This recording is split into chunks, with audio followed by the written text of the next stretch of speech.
Hello everyone and welcome to the 4J Studios Minecraft minigame stream. My name's Nathan, I'm the brand new community manager at 4J Studios, and we're going to be playing some Battle, some Glide, and we're going to be answering your questions in Twitch chat. We're joined by three wonderful designers, so thank you for joining us guys. So from left to right, please introduce yourselves. I am Scott, I am a level designer and I worked on the console edition of Minecraft. I'm Thomas, I'm a lead gameplay designer. On Minecraft, I helped make the last few battle maps, but I was mostly on Glide and the mashup packs. I'm Callum, I was a level designer on Manic mechanics, and now I'm working on some unannounced game. Excellent. So these three are already set up. We've got a split screen here with three people playing.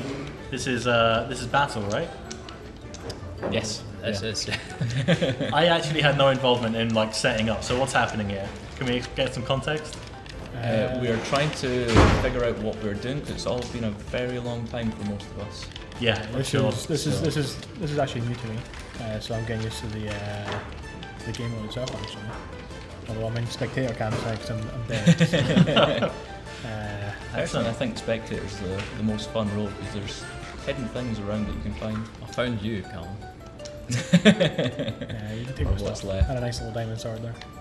So throughout the stream, we're going to be doing a bunch of Q&A, but also just hanging out and having a good time. So for people in chat, feel free to ask as many questions as you like. We'll pick our favourites and we'll answer some of them. So I've got some of my own. And my first one is, how did the idea for these minigames come about? So we've got this one, we've got Glide, and we've got Tumble. So how did that kind of take shape in the first place? Who wants to take that? It's one of you Who guys. wants to take that? So Battle was kind of more of a Hunger Games style thing. It was originally on sort of the PC versions. There was these sort of mini games that people were making, and that kind of just formed what we wanted to create on here. I think Glide was a bit more easier to decide since the Elytra was added to the game. It was kind of a natural fit to make a mini game with it. So Totally fair. Are we opening this up to everyone? Yeah, if you want to open this up to the people, then you sure can. Exit, It's don't fully in your hands. exit How do you feel this. about opening up to the community? Do you think you can take them on, or do you think you've got a challenge up ahead? Go for it. Easy? If this was Glide, I would maybe have a chance. Yeah. I'm going to make things easy for some people here. All You just right. need to hit A. Let's go full cam really quickly while we set this up. Okay, so going back to how these minigames kind of took form in the first place, what were the planning stages like? How did it go from concept, idea, to development, to final game? It's been a very long time, to be honest. I could brain to. It all kind of started with drawing on a bit of paper, really. We'd get a kind of an idea. I think the ones that were mashup based and had a theme to them, they were a lot easier because you kind of know the elements that you're going with to make it work and what you needed to put in the maps and what would make something fun. But the ones that were kind of a bit more random, they were a bit more kind of what feels nice, what kind of is our theme going to be, and started It's from often there. a theme that does it.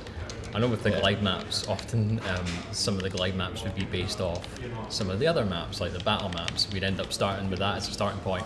We'd fly through it and then we'd build like the start and end around it. Sweet. Got quite a lot of people We've in got here now. some, Yeah. Got Gordon Freeman over here. Love it. Nice. Okay, here we go. No pressure, but it's players versus developers, so lot to A live lot up of to. pressure. And also, I'm going to be giving people questions the whole time. So much Yeah, pressure. this is. Multitasking. Yeah, I was gonna What? say. I'm inside of a familiar skin. Oh, I'm the top right corner now. Here we go. Oh, God. Oh, everyone's already beaten me. Oh, hold on. Okay, never mind. Nothing. Absolutely nothing. Are we all in the right order of the chat window, the game windows? So I'm top left. I'm top right. The bottom left. Okay. Slightly out of order, but we'll deal with it.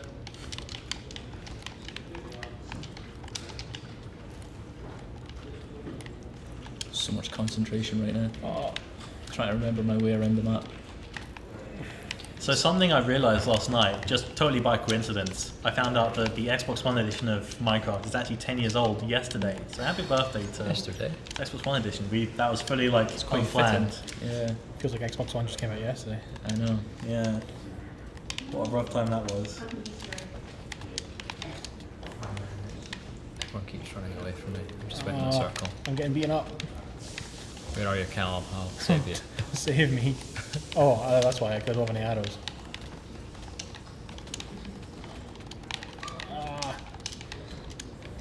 I've made my first kill. Nice, well done. Who's chasing me right now? Scott will be the only person who makes kills at this rate. Oh, no. I have not found a single Oh, soul. no. Forget you've got. There's so much concentration. Oh, I'm gonna die. It's also like Callum Payne noises. I do see Absolutely Stampy do not. Munoz in the chat. Is that the Stampy? I'm not sure if he's playing at home. Don't try it, Thomas. You had armour. Oh. I think I had like a hat on. So, going back to, like, obviously I'm asking a lot because this is so long ago, but what's the most fun part about making games like these? Is it the planning? Is it just having fun with it, playtesting, making concepts, or seeing how the community reacts to it? All of the above. All of the above, definitely. I think there's something that's really exciting about when you spend basically months on a map and it finally comes out and you get to see everyone playing it and their reaction to what they find, what they do different with it. It's quite often, especially with the glide ones, that the community finds different ways and different sort of tricks to do around the levels that we never even predicted, which is always, it's quite fun to find out. So I'm going to ask the opposite. Were there any parts that were really challenging, really difficult? What was the least fun part? I'd probably say trying to keep sort of confined within the areas, especially with battle, I would say, because when we started doing them based on mashup packs, we had to try and cram everything in to certain size levels, but still keep it feeling like it is part of those mashup packs. So it was quite challenging to do that, I would say. I bet, yeah. Okay, chat, feel free to give us your burning questions or what you want to ask these designers. I'll be picking questions from Twitch chat the whole night, but we're going to go for a couple hours. But yeah, I'll just keep going with mine, I guess. Also, congrats to Assassin for winning the first game. Oh, I've already got a first winner. Yep, I've Assassin. not been paying attention. I've got so much There was, to there was a heated battle during that last question. Oh. Well done. Now, in case, obviously, you guys are here, but if you want to relive this stream after we're done, we are going to be putting this on the 4J Studios YouTube channel. So, there you go. You've made it officially onto the 4J channel officially. You're famous. So, the community's really resonated with these mini games over the years. There's still people playing it. So, how does it feel to have created something that's still alive and kicking all these years on? Someone else want to take that one? Yeah. So I mean, I'll reframe the question as if it's talking about Glide, because I can't quite say it. With Battle, you know, like this, obviously people are still playing it, but the definitely people that are still playing Glide, and having worked on those maps, it's kind of amazing to still see that people are playing them and they're still trying to break speedrunning records, and also show all the places where how they're able to break the maps and get like really fast times that we were just not expecting. So it's kind of a treat, because you sometimes forget about the work you made, but yeah, you'll get reminded every now and then. Like, oh yeah, people still, it still resonates with people. Yeah, definitely. I just saw someone in Twitch chat, Tinkerman said, "Miss you guys, feels like such a throwback being here." Nice, thanks for coming out.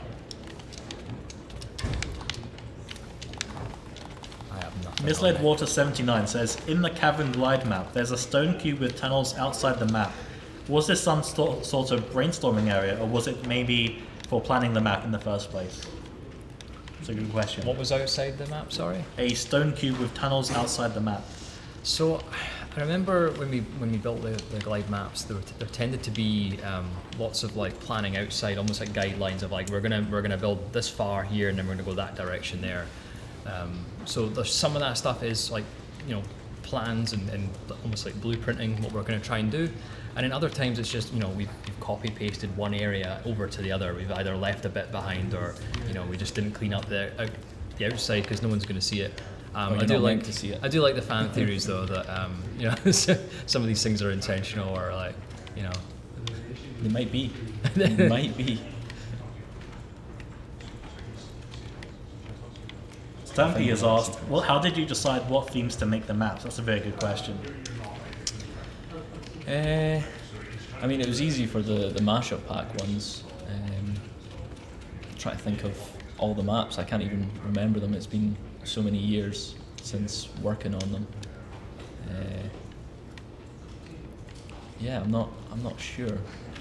It's just kind of discussions that would come up, and usually the higher ups would decide what we're building, and then we kind of run with those ideas and see what we can create. When I first joined 4J, the first thing I worked on, or one of the first things I worked on, was the Vault Tech battle maps. And so I just joined the company and was like, "You're making these." It was like I wasn't really involved in the decision-making process. But I guess as we went on, you know, I was there for longer. You know, we started to be more involved in the decision-making process. And you know, some of the later maps, the later glide maps, it was a case of you've got a theme either for the map pack or just for an individual map. We would try and, you know, brainstorm ideas that suited those themes.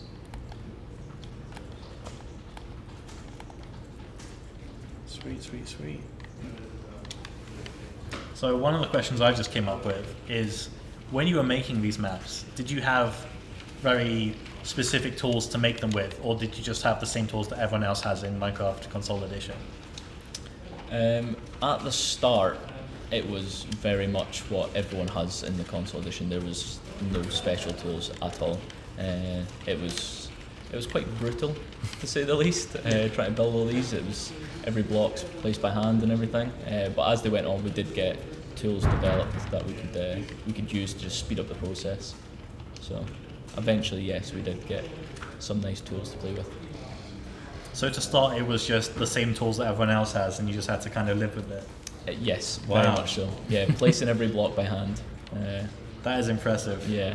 I think the first sort of copy paste tool came around when they wanted to move something, and someone had built something by hand and had moved it by hand, and then I think enough was enough, and we're like, okay, let's get some tools that actually. We moved something massive by one block just to Yeah. make sure it was lined, because if it's not centered, I think it annoyed everyone in the company. So The we'll have tools to fix it. The tools definitely got better over time. I remember when I started, they were a bit more fragile. You couldn't use them without. Sometimes it wouldn't like it if you used too many tools at one go. But eventually it got more stable, and you know, by the end of it, we were making maps pretty efficiently. Sweet. Just reading so many questions in Twitch chat. Stampy has asked, how did you test the maps to make sure they're balanced? That's a good question. Like, I can imagine playtest across the office. Is that how it happened, or? Basically, yes. Yes. Wow. Yeah, we would. So before we had them actually set up to play as a mini game, what we would do is we would fill all the chests manually, and then all pretend to start at the starting points, like around the maps and stuff, and then try play fairly, and test them that way. So it was quite fun back then doing that, because that was like the early sort of stages of building a map. You would kind of test it more, kind of like anyone could set up your own sort of mini game with it. We would kind of leave, we would intentionally leave some people out of a playtest so that we could get their first impressions like in a second playtest once we'd refined some things. Typically there was usually more than one map on the go at any one time, so you'd have one team making one map, another team making another, and then when it came to playtesting, you would playtest your own map, of course, but you'd also get the thoughts of others as well. Sweet. We've all been asked how long do we plan on streaming, so we've officially allocated about 3 hours, but I doubt the stream will go on for that long.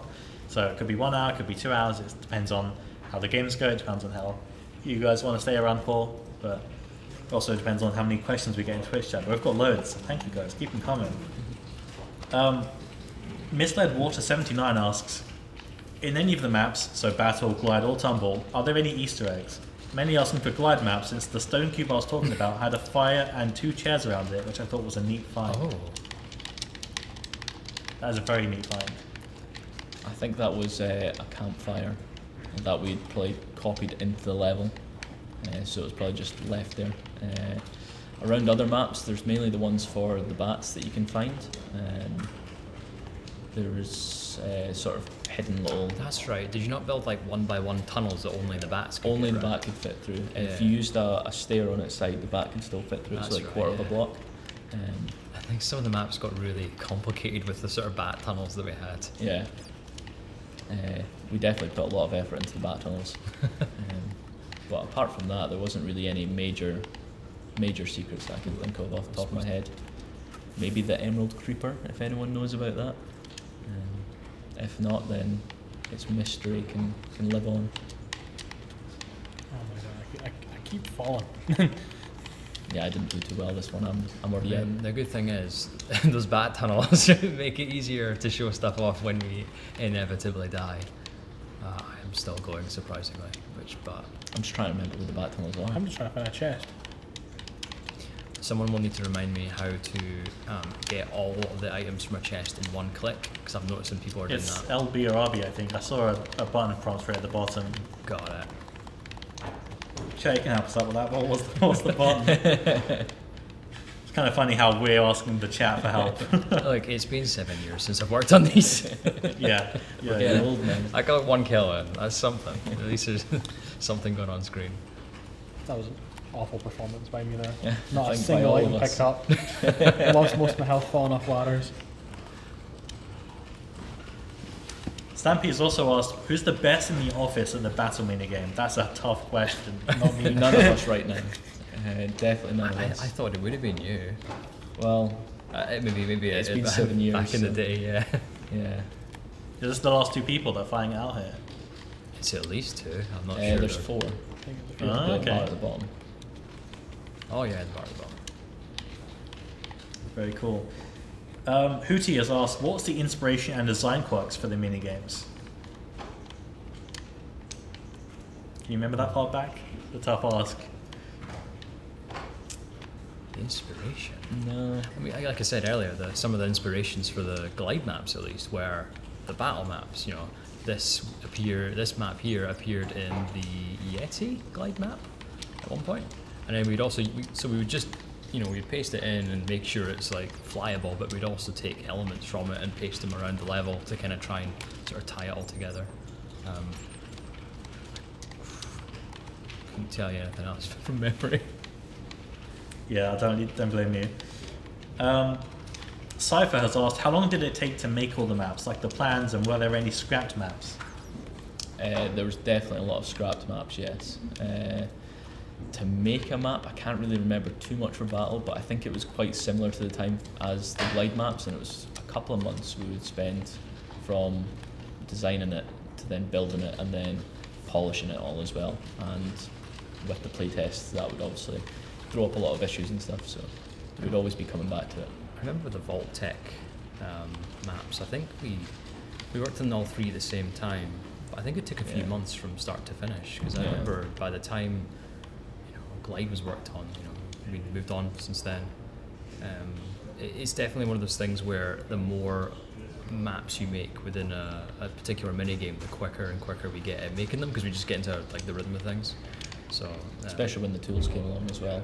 Yeah. As they developed, it made it a lot easier to do things and to copy things around and share things from old maps that are gone, that no one will ever see. So, I love that upside down skin. Yeah. Completely threw me off. Showdown. So on the note of all the different maps, do we have any favourites? Could be a cross glide, it could be cross battle. Just any hands down favourites. Favorite battle map is Atomics. Favorite glide map is. Has to be Cavern. I think it's called Celts. Nah, it has to be Cavern. Yeah, I think Cavern's probably The first one most is always the fun I've best. played on, glide. First one's always the best. What was the first battle map? First, that was Cove. You were there from the very start of the battle maps, right? When I started, Cove was built to an extent. We had to kind of revamp it to actually go with kind of the sizes that we were wanting to keep the maps to, and where we would add all the chests and stuff like that. It was very bare bones back then, but yeah, that was the first map that was kind of done and ready to go out. But yeah, that was a long time ago. Struggling to remember their names. Stampede's just asked, do we remember who planned all the secrets in the lobby? Were they planned in the first place, or were they just put impromptu as well? Another follow-up to that. So the first lobby, that was one of the ones that was done, not complete when I joined, but it was there with its secrets, and that's kind of what sparked the secrets for everything else. And the second lobby, having the first one underneath it was too cool not to have there, and the fact that we could just build on top of it, like it's not gone forever, it's still there and people can still see it and relive it. Got it. LB does work. Is it? Yeah, that's what. I got my shears. I've got nothing. Now, chat, we can also take questions about Manic mechanics or anything like that. So we did have a question earlier that I've dug up. Did many lessons from making the minigame maps transfer over to the creation of Manic mechanics? Very good question. You can take that one. You worked on. Even though it's I was going to say yes. I would say yes, because the battle maps were very much like self-contained areas, and so the same things Scott was saying earlier, where it's sometimes really hard to fit everything you want within a small area. Manic mechanics was even more restrained in that, in that sense, because pretty much the entire level had to fit within a single screen. So like sometimes you would want to make a really big map, and then realize, oh no wait, when you actually play it, in handheld mode, suddenly everything's tiny. So. Yeah, I was going to say that, like, making maps for Manic, as Tom was saying there, like screen size was everything, especially with Switch. Because you can't have like tiny little things on screen, otherwise you won't be able to see what you're doing. Yeah. It's different when you're playing on console, like the big TV and a controller, but it was all about just utilizing your space efficiently. I think also the work that I did on redstone puzzles in these maps, and it kind of translated into gameplay scripting for Manic mechanics. So building little events is something I was doing in both the mashup packs, but also in Manic mechanics. Nice, I like that. I'm in one of the secret bat rooms. This not so secret one, but it does have a secret room behind it. Try and find them on there. So once we're done with this lobby, maybe we should back out and then go in again so new people can get let's do another shot at giving it a go. Sure. Yeah. Just Let's wait do until this it. game finishes and then. Yeah, I need some. What's the maximum amount of people we can have in one lobby? Is it 16 or so? Do we know? 16? 6? Someone count. I think it's 16 as well. Yeah. Nice. 16, thanks chat. Can always count on you. Okay, let's get some more questions, shall we? I always appreciate that the fans of a game will often know the game more in and So out much better than than the us, yeah. developers. Yeah. And we've literally spent hundreds, if not thousands of hours inside that same game.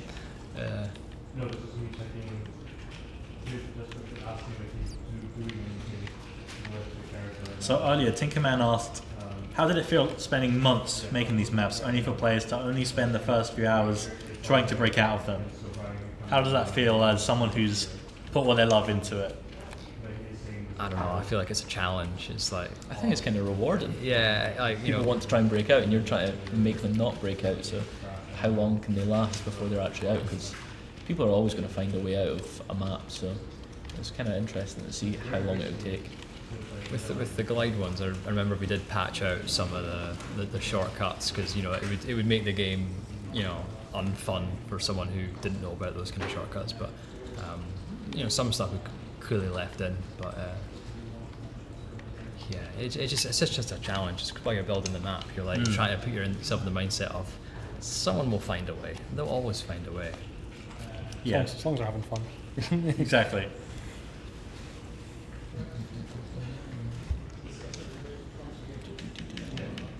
So I had a follow-up question to one of my earlier questions about doing playtests in the office. When you did those playtests, how many people would be in them? Like, was it the whole office, or was it just like 5 or so people? It depended on which game we were playtesting. I don't. Well, like you said before, we try to keep some people away from the game for a while until we're kind of further on with developing it, just so it is a fresh set of eyes to come in and look at it. So yeah, definitely we try to do smaller groups without disrupting the office too much as well. Yeah, obviously we do need to still do larger play tests as well to ensure that the large map sizes are not too sparse, or players are still able to find each other. Less frequent because it's much it's a lot more difficult to get 16 developers freed up at the same time. But we did have QA as well, testing the maps out and trying to find all the ways to break it before most everyone else does.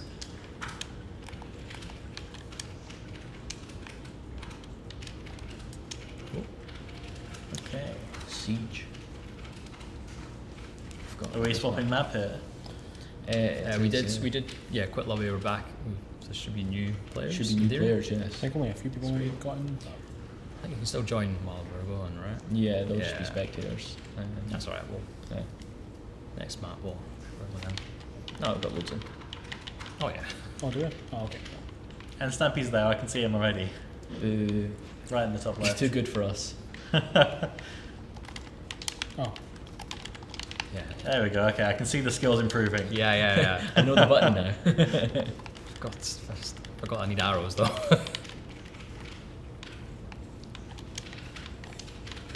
I'm like doing my best to get to these chests as soon as the countdown finishes, and everybody's just so much faster than me. Sometimes it's better not to go for the chest right in the middle No, and just run off to another one. unfortunately, I'm at a disadvantage of any of these maps at the moment. So, don't mean chest. No. There's got to be one up here. That's where I put one. I put one up here.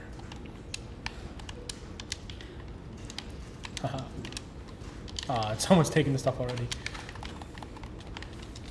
Oh. A little bit of lag. And see you, Stampy. Blame the lag on everything. It's always the lag, isn't it?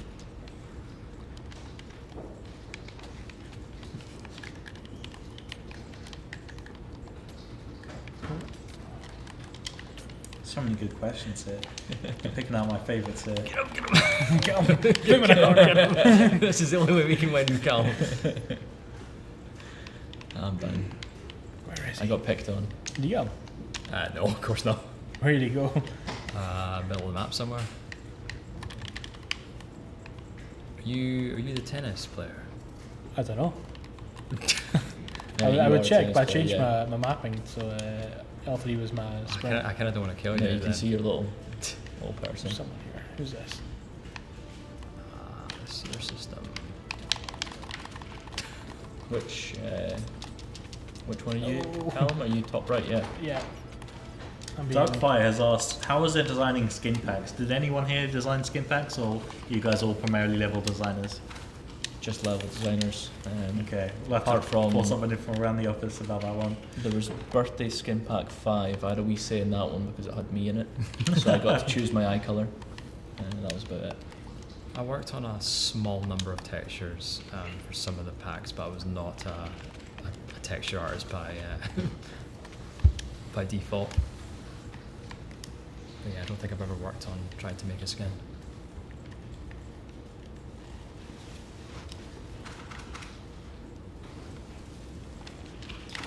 Okay, you get stats as well, so Don't look at them, they'll be terrible for us. just look at Stampy stats.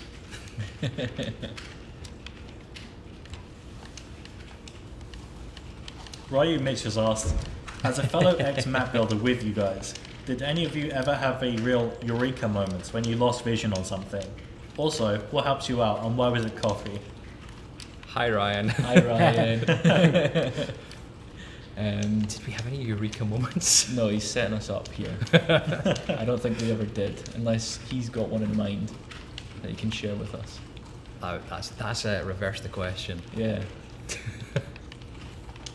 Good answer. Who's else? What's your favourite, what are designer's favourite maps? I think we've already asked them that, haven't we? Favourite maps? Yeah, I think we were. Yeah. Was it Cavern? Yeah, I'll have to dig through the VOD for that one. Oh, Here we speaking go, of. Cavern. Coffee. 4G Steve says Forever Cavern. Coffee definitely was a big helper on a lot of maps. I think I need a coffee. Coffee makes me sleepy weirdly. Yeah, Cavern, I can't not see it as the glide map. Maybe I'll try that out. Yeah. Cypher has asked, when the maps were first made, did it start with a small team and then slowly become bigger, like the developers and the artists to help with them? So when, like I said, the first ones were made, like Cavern and Cove, when they were first made, it was kind of the art team that did that before my time. But when we started like ramping up to do Battle, it was 8 of us that was hired as summer interns to work on purely the mini games. Sorry. I felt like I was mean to Joe, so I'll just let him live right now.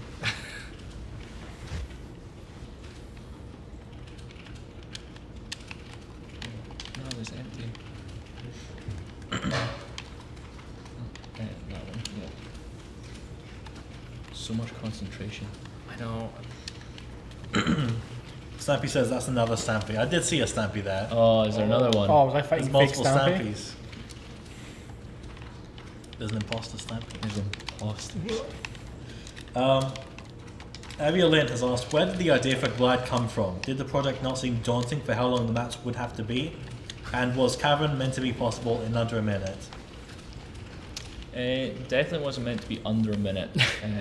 I think when we first started setting times, it was about 1 minute 30, and then that kind of quickly got whittled down as the map was released. You say that my PB is 134. Like, I think my personal best was 1 minute 4 eventually, and that was after many hours of playing it. But yeah, I don't think the size of the maps was daunting, because it was, I don't know, after doing Battle, we kind of knew how long a map should sort of take to do it, so it was kind of expected almost for how long the glide ones would take. the first glide map did take the longest to just develop as well, and trying to work out what is a decent like track length. Especially with like your Yeah. gradients for your slopes and everything, you don't want to dip down too much right away, because then you don't have the momentum, and then you don't want to just fill them up with like speed boosts and everything. So I do remember we had a target like track length for just every new track. It's like, oh, we aim to, or the average player would take this long to get to the end, and then obviously the skilled players would find the shortcuts, and that's when it would tend to vary the track length from anything under a minute to, I feel that was a skill in itself, just pretending like you didn't know how to work the maps, or you didn't know all the secrets and stuff. You had to sort of pretend that you were new to it, first time playing. This is how you fly through it, or with the battle, this is how you do. You'd be like, oh, chest, take that, turn around, those sort of things. You had to simulate it being your first time. also with what can you do as your best time, especially on Glide. I think we might have a few people working together here. Yeah, there's a couple. Doesn't seem to be much fighting going on.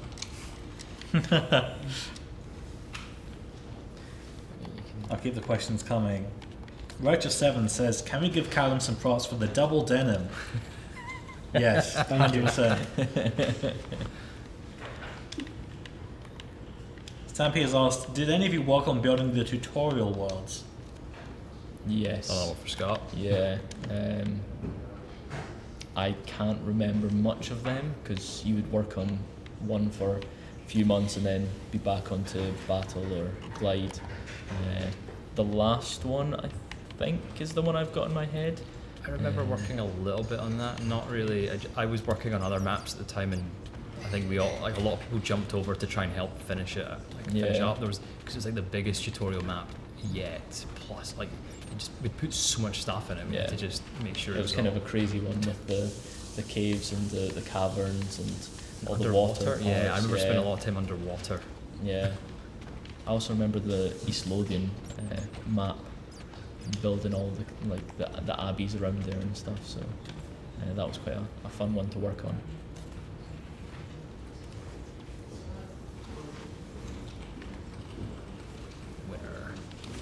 Misled Waters 79 has asked, were there any other minigames that were being planned that never came out? And if so, what were they and why did they not come out? That is a tough one. I don't actually think there was, to my knowledge. I might be wrong, but I'd like to think there was others in the, in the imagination. I cannot remember. That's the truth. Is were we planning other ones? Look who I found. The Emerald Creeper. Do you remember all the secrets in these lobby maps? I'm not gonna lie, I had to watch a YouTube video the other week to try and figure out how to get down to the old lobby. So.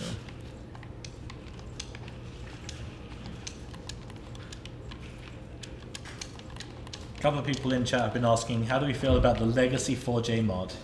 You guys aware of this? I am not actually. So as far as I'm aware, I don't know much about it, but basically it's a mod for Java that replicates the feel of the 360 version. So like the colors are quite washed out, the UI is meant to be the same, stuff like that. I think that's pretty cool. I've not actually seen it or played it. I have heard of it. Yeah, I mean, Java's a great platform to mod for. So there's, yeah. Maybe give it a look after the stream ends. I think the fact that if people love Console Edition that much, they're replicating it is cool to see. Yeah, I know that folks have a lot of nostalgia for whatever version of Minecraft they would have like grown up and played with. So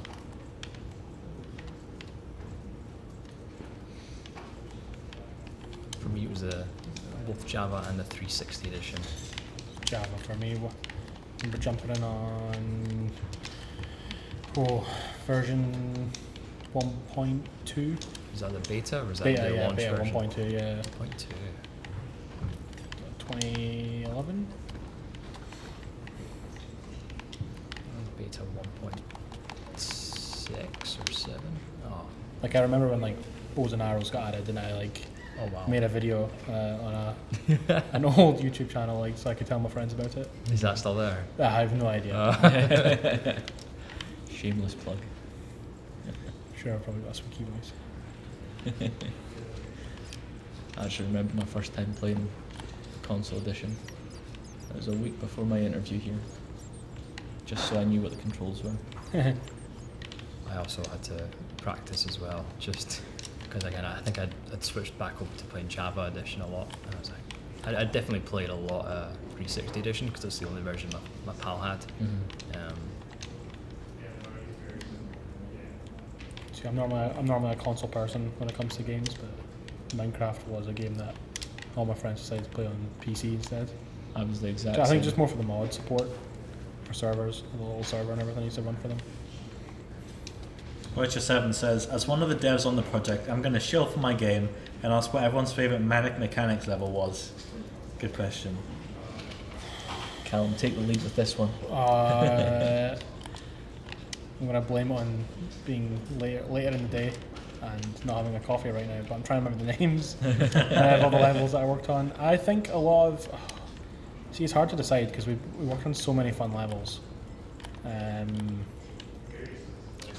think a lot of Roz's levels were really good. Like I took a lot of pride in the challenge level for Roz with the with his UFO in the middle and the sort of like the sweeping lasers. Like, not only did I find that also like really fun to play, but it was really fun to develop and work with code and art and everything for that level. I think campaign was my favourite, just going around the campaign hub world. Yeah, the hub world as well. Yeah. You can spectate with RV. Yeah, I know, but it's not as fun. I'm not. Do you think it's a good time to swap out and make a new lobby after this one? Yeah. Might as well. I'll let you guys handle that because I don't know how to do it. My favourite Manic Mechanics level, I think, was the simplicity of Socket to him, which was the second level of Omar's level. Omar, yeah. That was the one where the car drove through the level. So With the batteries. yeah, it was quite a nice one. Yeah, you'd always get some nice screenshots on that level. Yeah, I don't think there is just one. You know, actually, even I had a lot of fun making the what was the DLC originally for Lupita, our sort of like spooky pack. The challenge level on that one, I had fun designing with the different cogs, sort of platforms that change because they're all cogs, and sort of Lupita's mechanics when she's turns into a werewolf and starts throwing things at people. So yeah, the whole game was fun to work on. Stampy said my favourite levels are the ones without water and batteries. I love the bowling one, he says. Oh yeah, that's one of yours.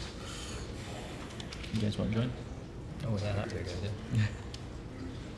Pog Redemption, good username, has asked, is the stream going to be VOD? Yes, we'll be putting this on our YouTube channel, hopefully as soon as the stream ends, but there might be a bit of delay because we've got to chop off the starting to and ending bit and give it a thumbnail, but it should be fine. Stampy's asked, were there any non-Minecraft games you looked at for references when making Glide or Battle?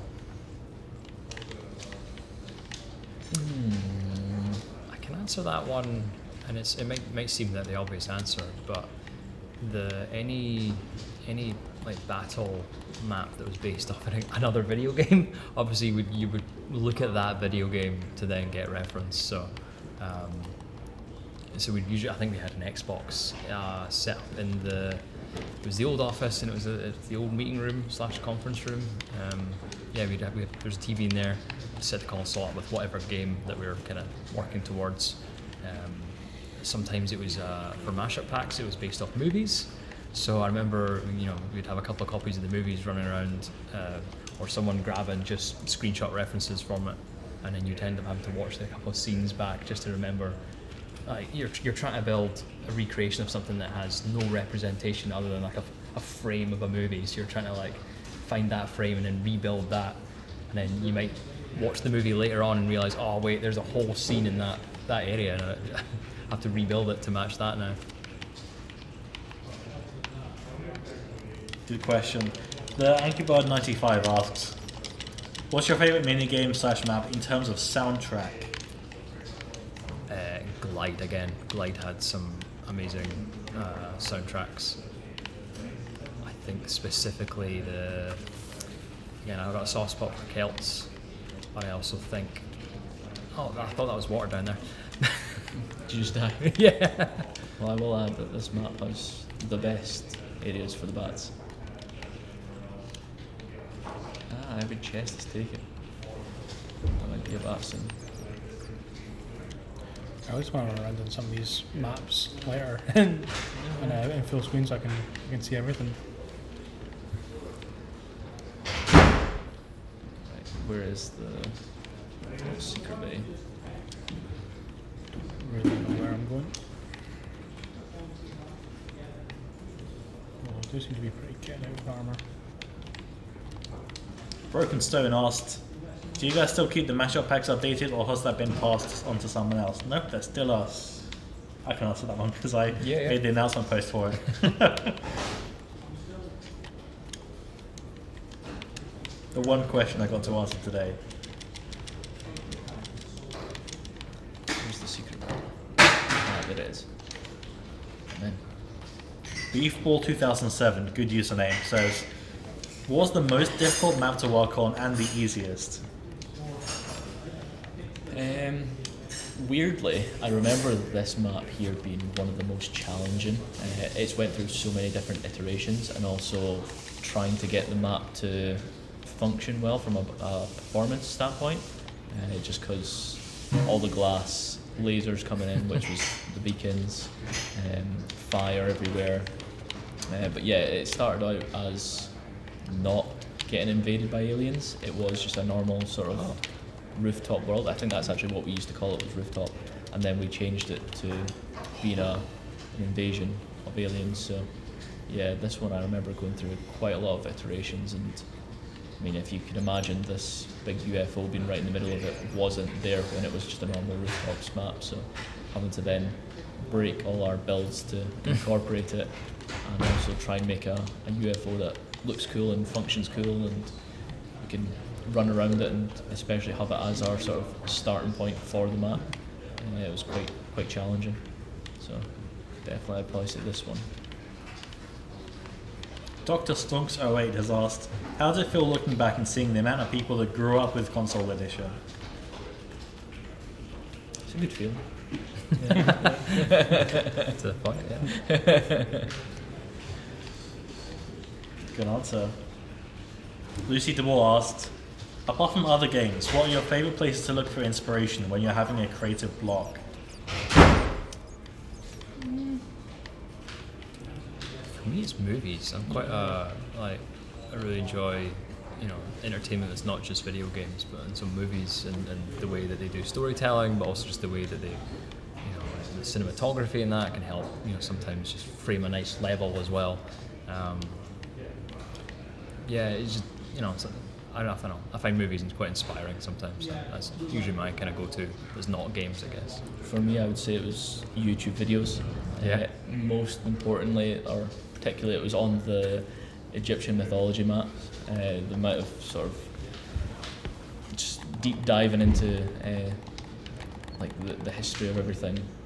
We spent months kind of looking into everything.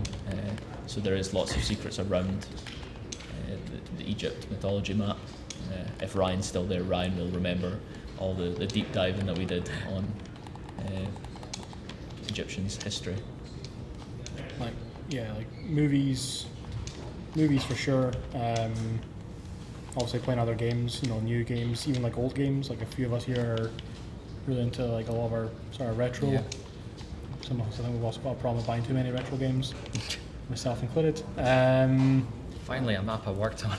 Well, I realised that we could vote, so I put that. As a level designer, I take a lot of inspiration from architecture, and going outside. There's a couple of times where we have a creative block here in the office. Then you're quite architecture. Then I'll usually maybe head down towards the V&A and just spend some time down there with pen and paper. You better win.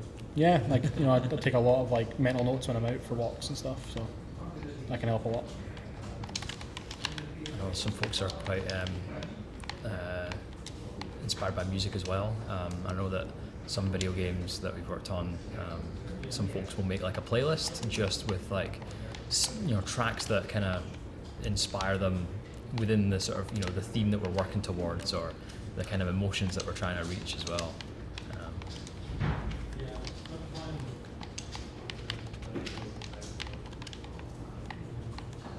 Someone in chat has asked, what was it like bringing the full Minecraft console game to the PS Vita? What challenges did you need to overcome? Were you guys involved in porting to consoles, or? We weren't involved, us three weren't involved in the porting, but we certainly had to build maps that would run on top-end console, but also a Vita.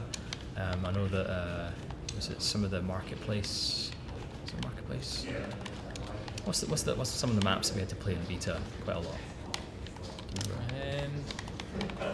I actually can't remember. There was at least one map we played on Vita and went, we have to basically rebuild it all.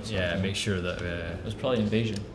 Was it? It was probably that, because that was just a nightmare for lower spec devices. With Glide, we had to get very smart on the way that we loaded in chunks when you flew around, because the Vita was just, you couldn't just tell it to load every single chunk in the map. And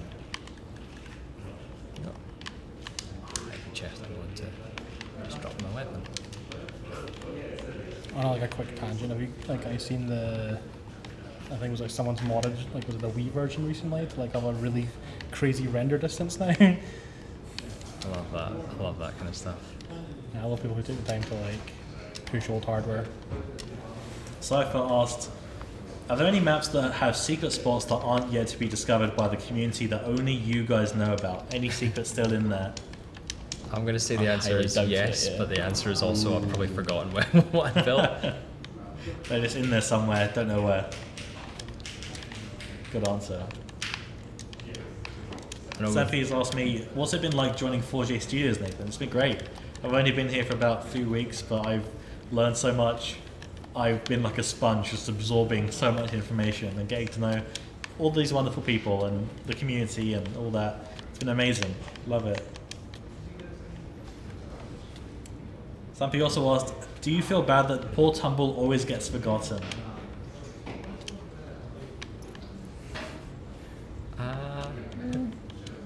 I think it's fun. It is what it is. It's just we spent a lot more time kind of developing other maps, because you could do that with Battle and Glide, was create all these different maps that you actually ran around, whereas with Tumble it was just a case of making a few variations of like the discs that you were on, and you just fall through it. And also we didn't want to spend too much time on a game where everyone's destroying what we've built, so I do remember I worked on a couple of Tumble maps, and you spend more time building the environment around it, something nice to look at when you're dead. I enjoy the simplicity of that kind of game, though. I'm struggling with the complexity here. I can't seem to find anyone. I like the little like lines that you can walk across to get around the map. That's a really cool like mechanic. I like that. I'm trying to attack them with a fishing line. Right? Oh, on showdown mode already. Who's left? We've got. I'm just getting nostalgia here. The Real Rory, OBS, Lyric Case, and one of us, I think. yeah, it's me. Good luck. I'm sorry, just getting nostalgia here for building this map. I remember spending all the time like building like this side of the ship that you never see, and also placing in all the debris around and the little island over there that area you cannot go to, but we had to build make it look nice. Yeah.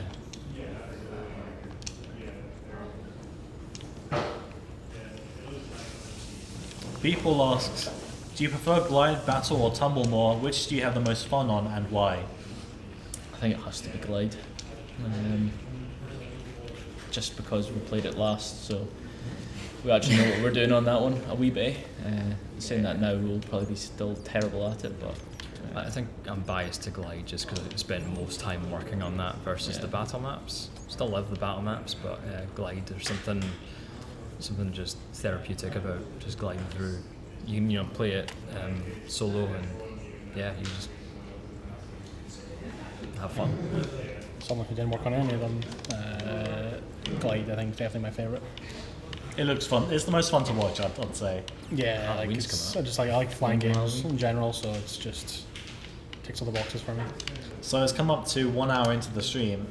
So would now be a good time to switch over to a different game mode, or what do you guys want to do? I'll let you fully decide on your own. Oh, us. Yeah. You guys are fully in do you want charge. to play some Tumble, since it yeah. doesn't get the love? Yeah, if you want. Yeah, let's give Tumble some love.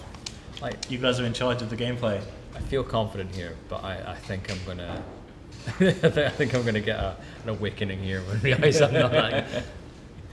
When everyone's below a minute on Cavern gliding through it. Oh, Tumble is more of a case of how good your parkour and jumping and. Yeah. Uchi has asked, why aren't you playing? I'm covering Twitch chat. I'm doing lots of things at once right now. I've got 3 separate things on this poor little monitor. I've got Twitch chat, I've got the stream, I've got the questions. Join. Cheers. Oh, it's me. Do you just want to go now, or do you want to have a little break first? I'll take 2 How are we minutes. feeling? 2 minutes? Yeah, let's have a 2-minute break. Take a minute. Right, Twitch chat. Have a We'll be break, back have a for lie some down. Tumble. Do whatever you want to do for 5 minutes. We'll be back in just a second. Thanks for that. Yeah. And we are back. Thank you for bearing with that break. It was a bit longer than we expected, but we're back. We've had some snacks, and we're going to hop into Tumble. Had sugar. Good luck, Sugar everybody. kick in. Callum? Oh yeah. Sorry. Completely zoned out. Okay, so I don't know much about Tumble, so I'm looking forward to seeing how this one goes. It's quite easy to see what's going on. Yeah, basically just break the floor. I'm actually quite excited for this one, even though it is like the least played. Yeah, I didn't practice this one at all, so Well, you practiced. I practice glide. Oh, I know. We'll do some glad at the end, I guess, Excellent. for the people. We've already had the first question come back from Stampy saying, what snacks did you have? There were some biscuits on the table, I couldn't help myself. Yeah, There's something called pretzel fudge, and it was Oh. amazing. It was like That's a what rocky, that was. pretzel fudge. yeah, it was like Rocky Road almost, but Like pretzel-y. yeah. There's Sounds good to me. the party mix crisps. They're the best. They're the worst. It's they're the best. You're wrong. It's the salt and pepper ones which aren't the best ones. They're good, but the jalapeno flavor. Well, Jalapeno. jalapenos. It's just us right now. Did we make an online one? I did. I'm sure I made it online. There's nobody probably wants to double play check. Tumble. Do you want me to back out? You had one job. And on that one, no one's interested in Tumble. Do you want me to back out? The community have spoken.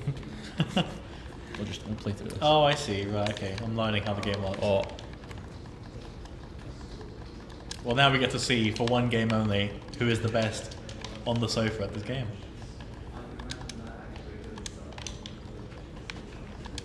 I just died.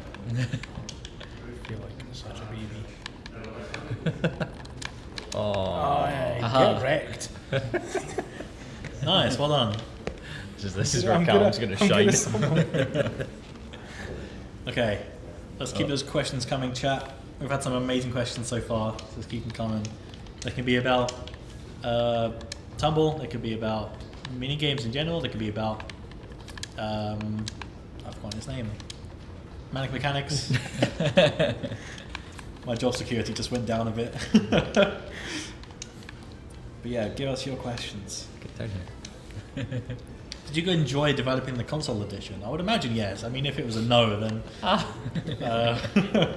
that'd be pretty bad. yeah, definitely enjoyed the console edition. Oh, we got an achievement. Right, should we Nice. back out? Yeah, let's back out. I think it's just us. Right, everyone needs to get ready to play Tumble. Go back. Oh, right, you're in. I know. I got this. Right.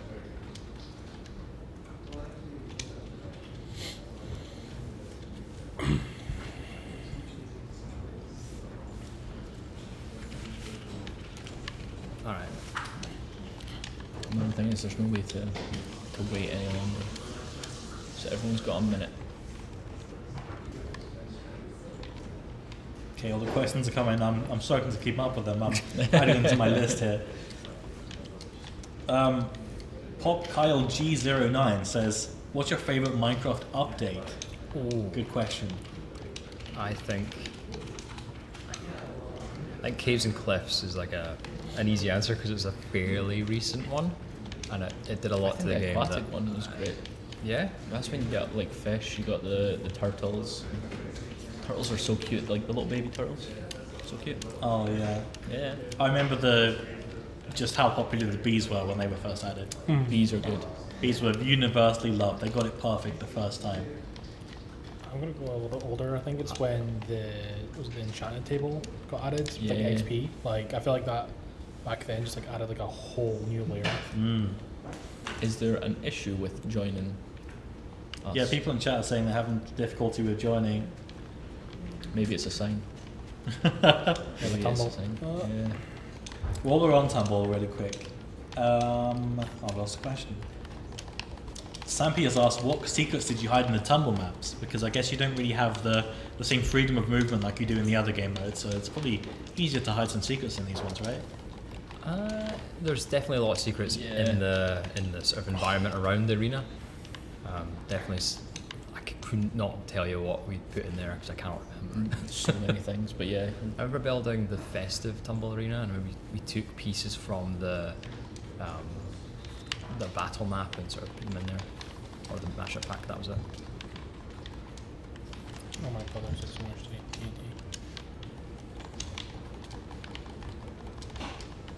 Just notice there's no health in this, so you can just avoid. Just keep going, yeah. Just walk into the fire if you want. Oh really? I didn't see a health bar. Could be wrong. You got knocked. Right, so should we maybe try someone else if Tumble's Should we not... try one more time? See if anybody... Try it one more time? Yeah, double check the try it. settings maybe. Do you guys not trust me? Roy has asked, were there any minigame maps you wanted to make but were eventually scrapped? If so, can you go into detail about them? Not that I can think of anyway. Right, definitely public. Yeah. Yeah. More options. Could do that. But Try it. If it doesn't work, we can maybe switch back to battle and see if that works, or just try glide maybe. might as well try glide. Yeah, maybe as well. Yeah, might as well. Is there any maps that we wanted to make but didn't make? Yeah. None of them that I can say publicly.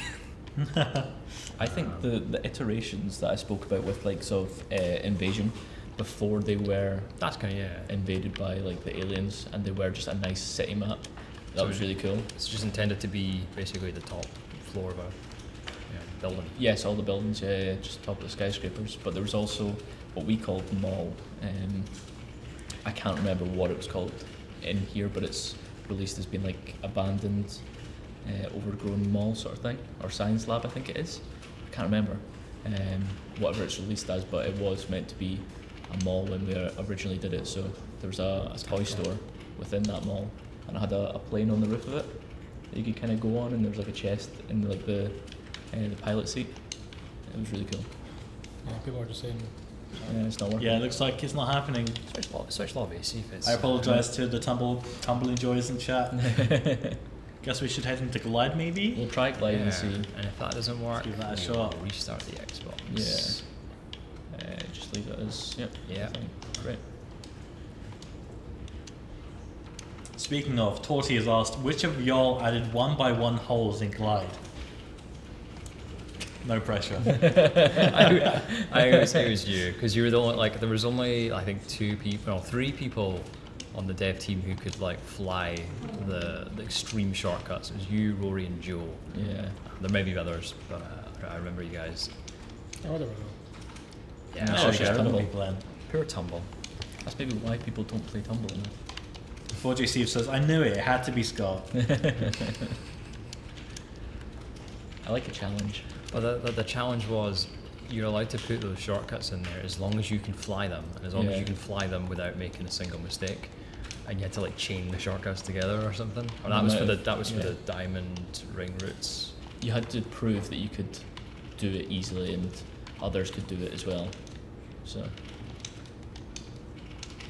I'm excited now. Glide. Here's where I You're in your element. This is it now. Serious business. And if it are we here in 1 minute 34 or something? 134 was my recent PB. I don't know what my original PB was. I have not played this map in a very long time. Played this one recently. Going in for sub 10. This one's difficult. Sub 10. Sub 10 minutes. 10 minutes. Flidgy766 says, are you going to be doing these events regular? So we have no plans for any more like Minecraft Xbox One Edition stuff moving forward. This is just kind of a once-off. Also a coincidence that it's the 10-year anniversary of Xbox One Edition yesterday. Total coincidence. Stampy asked, do you know where the idea for Manic mechanics came from? Good question. I do. It was. Hold on. I've got to focus here. It was after once we decided that we want to start working on our own IPs, everyone in the studio was able to submit game pitches. They're usually like 1 page long, and I'm pretty sure the idea for Manic Mechanics, it was kind of 2 ideas in one, and we just decided to take half of it. The building cars. I think it was Vince's idea. That I don't remember my way around this. Just the idea of making like a fun party game that everybody would enjoy playing with each other. And yeah, I think there was like a good few of us in the studio that were into like cars, bikes, and the likes, and it sort of just naturally came about.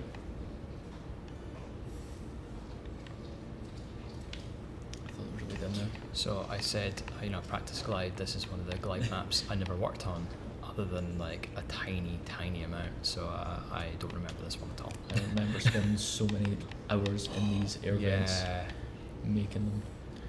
I can't tell if I'm doing well because there's other people around me, or if I'm being lapped already or something. Yeah, you can't be lapped, so If you're being lapped, not doing too bad. Oh my god. I was doing okay at the start. It is the now air it's vents that terrible. are really the. Oh my god, someone's Everyone's finished already. Stampy asked, do you have any memories of planning the achievements/trophies for Minecraft? Not any of us, I don't think. No. Totally fair.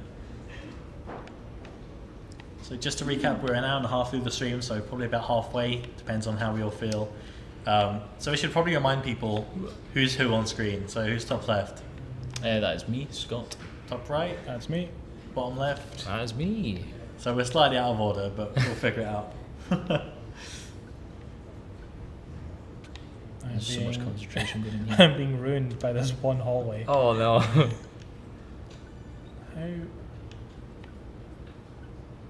I remember that Ender Dragon, because that used to be my wallpaper on my PC at work. This map just keeps on going. Every time you think you're near the finish line, It might say shrunk, but it is quite big. Yeah, I do remember this. As we got better at making the maps, we also that's brutal. 3 people We are. finished. We also made them longer. In round 2, there's a second round. I don't remember this. I must have clicked rounds. So earlier it was mentioned that some Minecraft maps had to be made from scratch the same way that everyone else would have to make them. What were those specific maps? Do you remember that far back?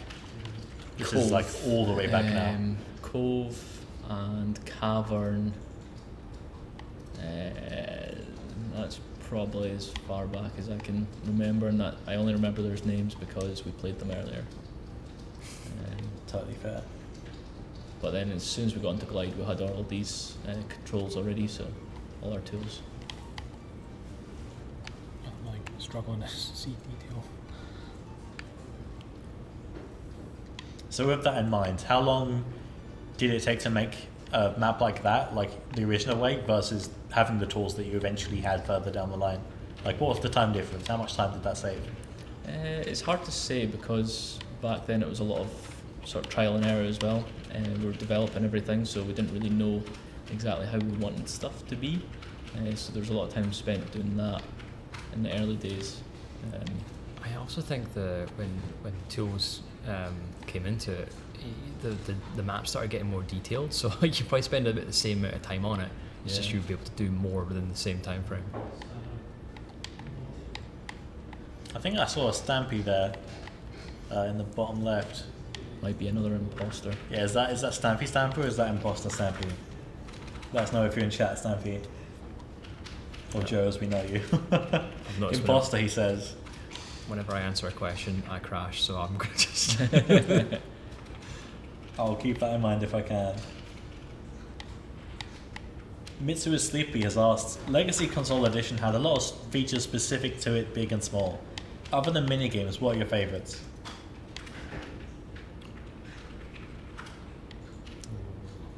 Other than minigames, it's difficult. I would have said minigames hands down. There was a lot of subtle differences between the versions as well. I did like there was a subtle differences in the way that Redstone worked. I do think I preferred console editions. I can't remember though. Is that you finished, Scott? I'm on the leaderboard, yeah. Oh, well done. I really forgot how big this map was. Yeah. Is it? How many rounds are in this? I don't know. It might be worth switching over to. Yeah, Yeah. we'll back out of this so we can play different levels after. Just since it's probably not the easiest of maps. Oh my god, I actually finished. Slow and steady wins the race. Right, so we'll back out. I can't. I think maybe because Oh, I can. I don't know why I You're can't. stuck in this. Bizarre.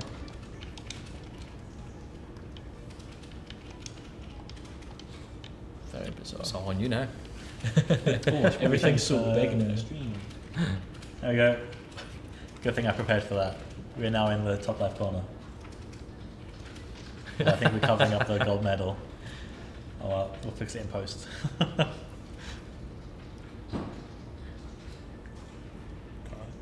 Obvs, yes. In lead. Overall in second. Scott in Stamper third. says all eyes on Scott. Do a trick, Scott. Oh. No pressure. Ah. It's alright. Start with this. I was tempted to go through there. Best not. If it's cavern, I'll take the shortcuts, but I don't remember the shortcuts from this map. Going back to the favourite feature question, Chandler in chat says, if you count Gary Banner as a feature, that's my favourite. Good answer. Good answer. Stammy says, shall we all vote for Body next? Yes. It's a good map. I like that map. Is Body like what I think it is, like a human body? Yep, exactly That sounds terrifying. I'm in. That was one of the more creatively challenging maps Yeah. because we had to find out ways to build the interiors of a body without it looking, gross. Got no momentum. Give me you. Oh, just. This is nail biting. We're nowhere near the end as well. You're near the end. No. Here's the Ender Dragon. There you go. There's the end. That's not the end. Oh. I thought I It's a crossed the TV. finish line. No, it goes a wee bit. Try and gain speed past everyone there. Yeah, just when you think the vents are done, you're back in them. Yeah. 74 seconds until the end. It's because we've got. Did I go that way? No, I'll go the normal way.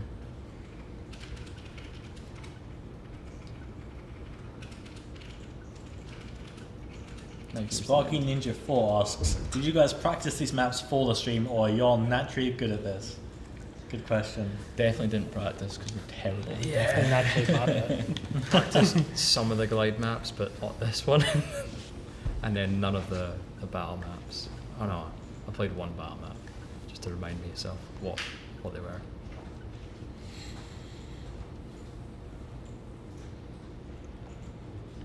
See if I can eventually get out of this. Yeah, you're trapped in here forever. Alright. Just where I'm to spend my days. You're good. There we go. Right.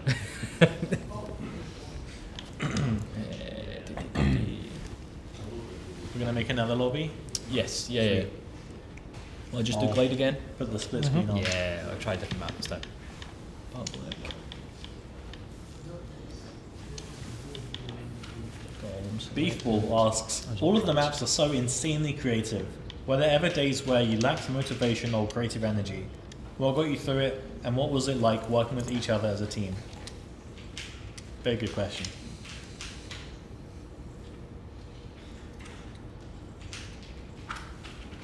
Who wants to I take wasn't it? listening was to the it question? properly, so I was Question hoping was- one of you would. I'll read it So again. I was focusing on doing that. All of the Same. maps are so insanely creative. Were there ever days where you lacked motivation or creative energy?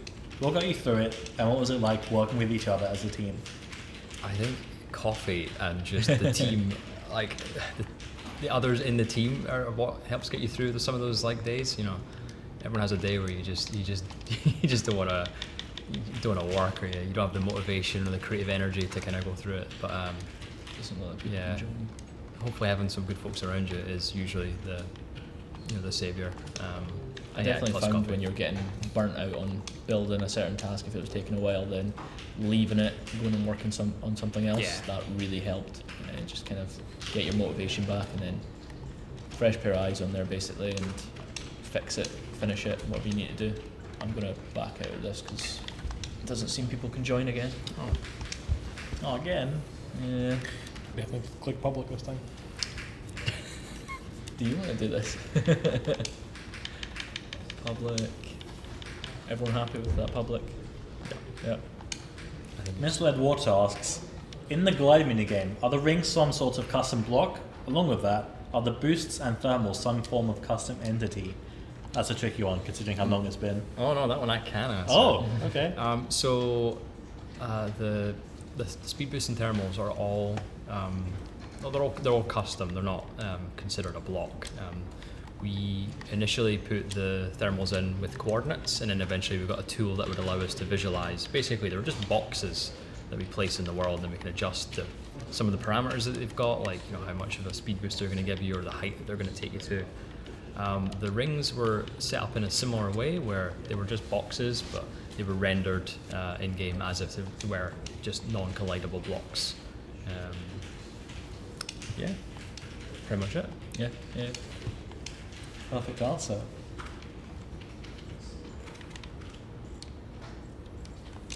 Lepic Gem asks, if you guys were to continue working on the minigames, what would you guys create? Would you guys update the existing minigames with new modes and maps, or create new minigames? And what would the ideas for the updates on new minigames be? Lots to ask there. I think I would just want to create more maps for Glide, to be honest. I would just love to play Glide endlessly every day again. And take an idea that you had mentioned about the idea of laps. It'd be quite nice to have a glide map that kind of looped around on itself. Yeah, it'd be interesting to. Yeah, I would make that work. We would have to rework it though, because we did everything kind of in sections, so it wasn't all loaded. At the same time. Like we would have to rethink of how we even how we made the maps in the first place. This is a familiar map. Thank you. And also, I don't know why I did rounds before. Probably take some cool ideas with they're all rounds. Are they? sort of different like race styles you see like in the Olympics, like pass the baton and stuff. Yeah. That could be a cool one. Yeah, like a relay race for this. Yeah, would like be a really cool. relay glide or something like really cool. This is just space themed glide map. Like just going through planets and stuff. So I'm now on the top right. Me and Cam have switched places. Yeah, I'm bottom left now. And I'm doing terrible. Just the person who's constantly crashing, that's me. My muscle memory is kicking in here, so I feel This is actually the map that I practiced. Quotations around that. A lot the other week. I always struggle with this bit. I'm struggling again. I clipped the block at the start, so I'm way back. Oh, thermal, please.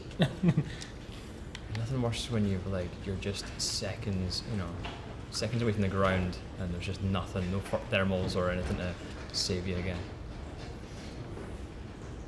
Misled Water has asked, along with a question about the custom blocks, since they were all custom, are the textures and models hard coded in?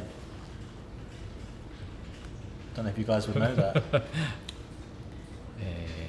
Pass. Yeah, not really us. We don't know is the official answer to that one. It's a mystery. Magic. Hootie has asked, how long did it take to playtest every map, including Glide, Battle, and Tumble? That depends on the map. If we had to keep making iterations, but also if we enjoyed it, it seemed to take longer because there seemed to be issues that we had to keep trying out. If we really liked it, we would just make it take longer because it was fun. But mainly it depends on the length. If it was likes of the shrunk one, that took a long time to test because of the sheer size of it. But also trying to get everything in proportion. It was quite tricky.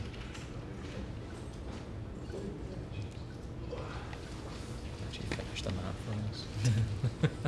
Can't believe I clipped the block right at the start. I had one crash in there, I think. One crash. I remember building all these little sort of structures in the cliffs near the end.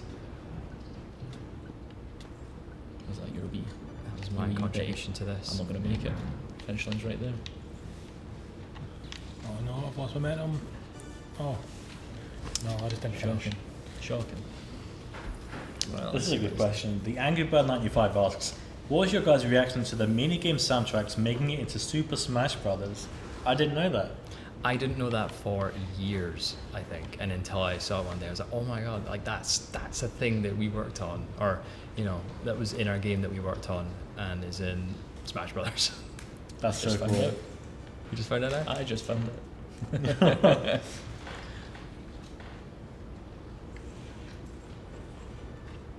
Mitsuru Sleepy has asked, how many J's are really at the studio? Are there any people whose names start with J? I get called by my last Jack, name. Jonas, James. Or James. James. There's You one. start with Jonathan.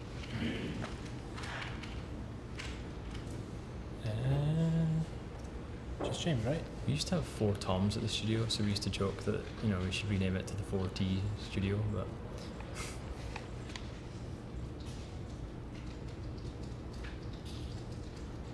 Stampy asks, have you watched videos of the world record times for Glide?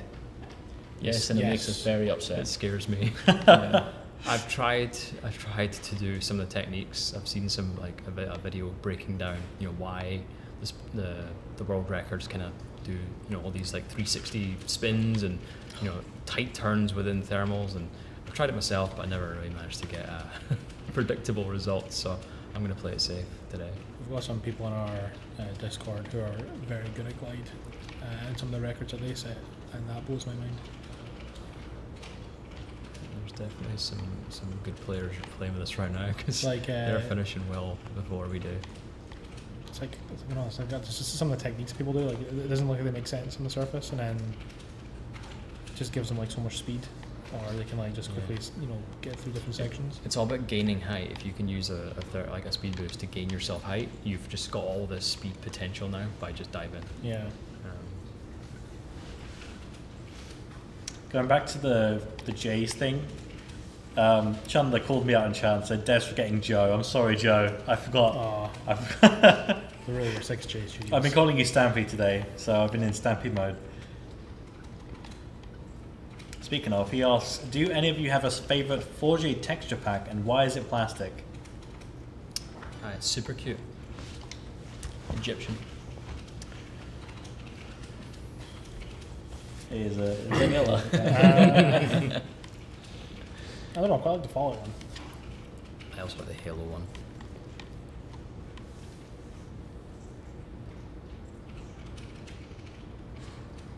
Going off that, are there any crossovers that you've been really enjoying working on, or anything that was unexpected? I really enjoyed working on the Pirates of the Caribbean pack. That was a mashup pack, so that included textures and the world and the characters. It's not it was unexpected to me, because it's I wouldn't expect to see a map crossover with Pirates of the Caribbean. But it suited me because I love those movies, and so I got to help build, a lot of the ships that were in the movies, like the Black Pearl and the Endeavour, and build some of the islands as well. It was good. I enjoyed that one a lot. You got a fanboy with it a wee bit. I did, yeah. I got to put on all the Easter eggs because I know them all.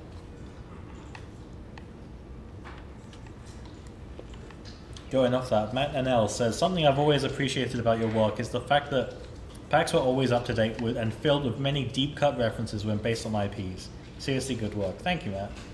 I had nothing to do with it, but on these people's behalf, thank you. Yeah, usually no matter what the pack is, there's at least one super fan, which is, and then they become the reference point of what should we put in, what we missed, what texture can we put for this. I think that's still the case for any texture packs that we do update. Is there's always at least one person who knows what to put in for the new texture. Personal best, apparently. I think it says that the first time you finished because I got it last time. It was the third, I guess. So. The difference between first and third place is insane. And then suddenly there's everyone else is finishing within like 3 seconds of each other.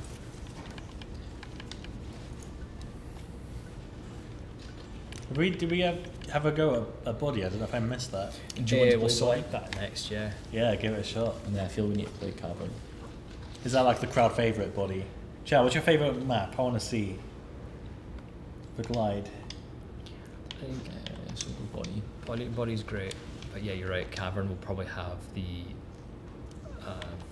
most amount, like skilled players know that one. Yeah. That's been out the longest. Let's see. I'm seeing Shrunk, Body, Temple, Cavern. What's Shrunk? That's the one we played first, and where you're shrunk down. Oh, nice. I'm not too familiar with the names. It's maybe a good time to reset the lobby, get some new people in. Can do. Let's do it.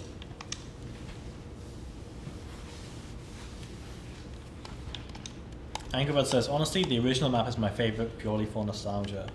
Yeah.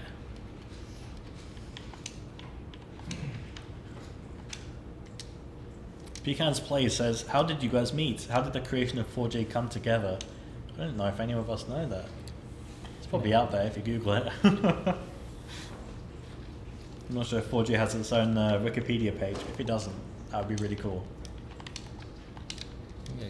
Well, I'm not going to say too many details because I'll probably get it wrong, but it came off the back of another games company called Viz. A few folks from there kind of founded this, founded 4J. Just to let you know, me and Cam have swapped places yet again. I'm now on the bottom left. You might swap places again because no one's joining, so Give us a, might have to rejoin. I'll wait until it gets down to 10. Axel asks, did you guys watch console legacy YouTubers back then? I mean, we're working with one. Does that count? I didn't up until I started working for 4J, because then with every update that we made or any pack that we made, we'd start watching the YouTubers play, the stuff that we'd made, so we could like As soon as it came out. Yeah, just watching the reaction is one thing, but also just seeing where they might have went where they might have went wrong in a puzzle, so we'd like improve that over time. It's like, oh, next time I'll do this instead. There we go. There we go. Right, so. What was the time for body? Yeah. Ooh. Just in case that's what messes up. What do you think it is? Sammy Okay, says, so what's it's your like story for joining selection. 4J, Scott, if you don't mind me asking? What's this, sorry? Snappy says, what's your story for joining 4J, if you don't mind me asking? So it was originally when they were kind of gearing up to start making like the battle maps and making more mashups. There was 8 interns that were hired for a summer internship, and me being fresh out of school, I was perfect for that apparently. And they've never managed to get rid of me since, so I'm still here. That's the body.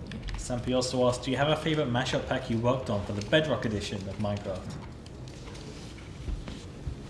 Star Wars probably. Yeah. Yeah, that was kind of epic. Are you guys into Star Wars just in general, or? Yeah. Oh, First wow. time I watched Star Wars was research for that. Okay. No, I'd been Star Wars had been drilled into me as a kid, so when the Star Wars pack came along, it was good because we tried to fit a lot of movies into a small, fairly large map. But it was fun to build all the ships, build all the planets. I got to work on the hyperspeed jump for the Millennium Falcon and the X-wing, and oh yeah. We all just appreciate the teeth. Yeah. I have pictures. Yeah, it's about pizza. You're starting at someone's mouth, and you work your way through their body. Oh my god. And there's a little fly that is right at the start. It'll make an appearance again. So for research on this map, what did you do? Do I want to know? You know, one of those little cameras that you can buy. Oh no! I remember looking at like pictures of different like microbes and germs. Like So this is what it's like in a human body, right? Is this like 100% accurate? It's completely Yes. accurate. Right. it's to scale as well. Yeah, But, yeah. yeah, it's all accurate. Stuart A. Hi Stuart A. I recognise you. I don't know, I'm do still as going. well, actually. Picaz Play says, "What's your favourite version of console edition?" Version.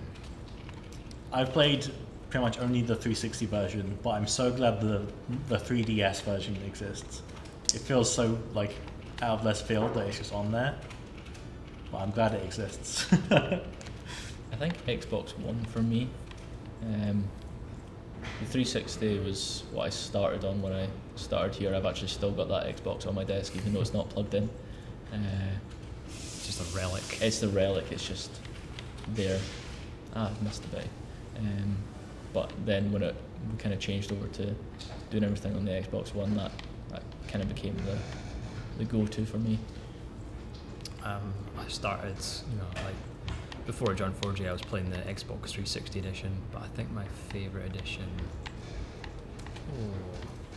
I've been playing PS4 lately. As I say, I'm definitely Team PlayStation.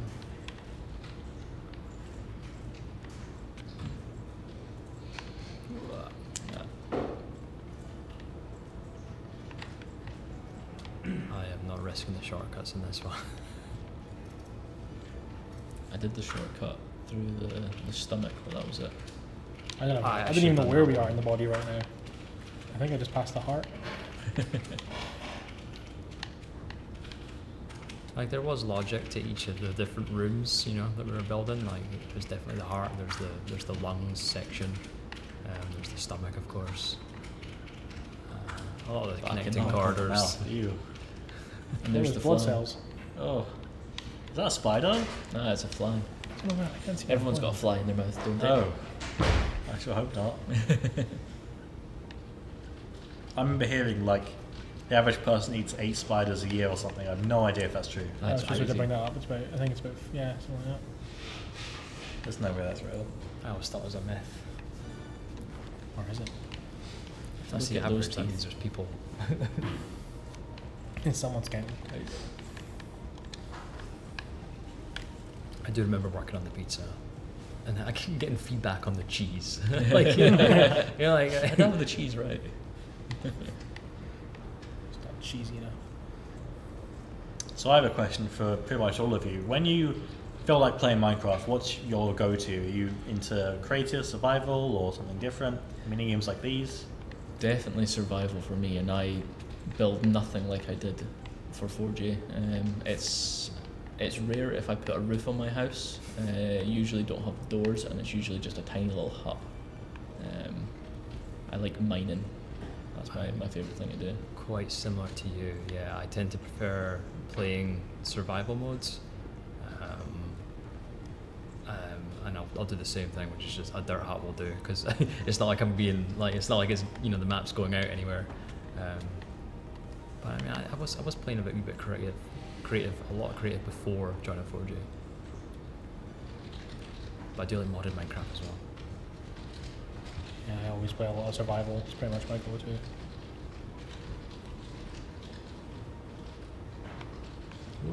So when you guys do play survival, what kind of houses are we building? Are we making dirt huts? Are we making like holes in the ground? Because that's what I always do. I just dig in.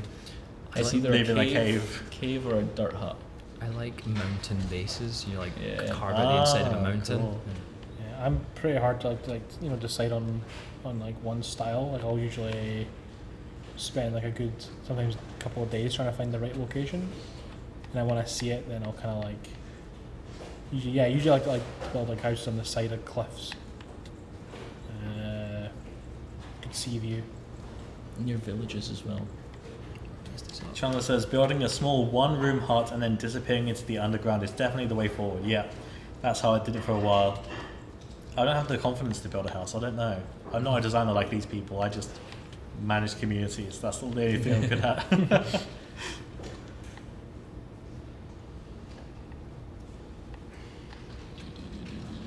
So many obstacles in this. Yeah, this is really started difficult. to suffer a lot. Can't really see a lot with the red. There's a lot of beacons and glowing bits. Is that accurate as well? Yes. Oh. I do remember that one of the challenges of this map was building it because it's almost exclusively like an indoor track. Like there's no natural light that comes through, so everything had to be lit up. And I remember, the challenges of, not knowing where a turn is because you couldn't see it. So we had to like, put so many different, markers to make sure that we knew which direction we were going, making sure that we could see inside. Yeah.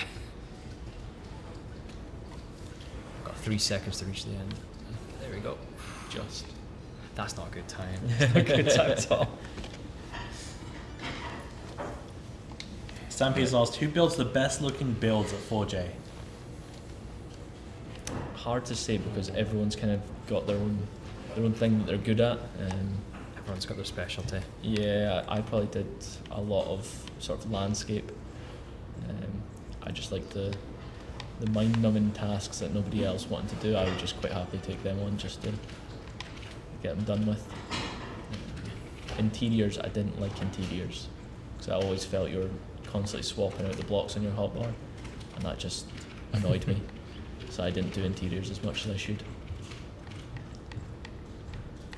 I was more of the if someone needed a boat built, they would go to me. So Or redstone.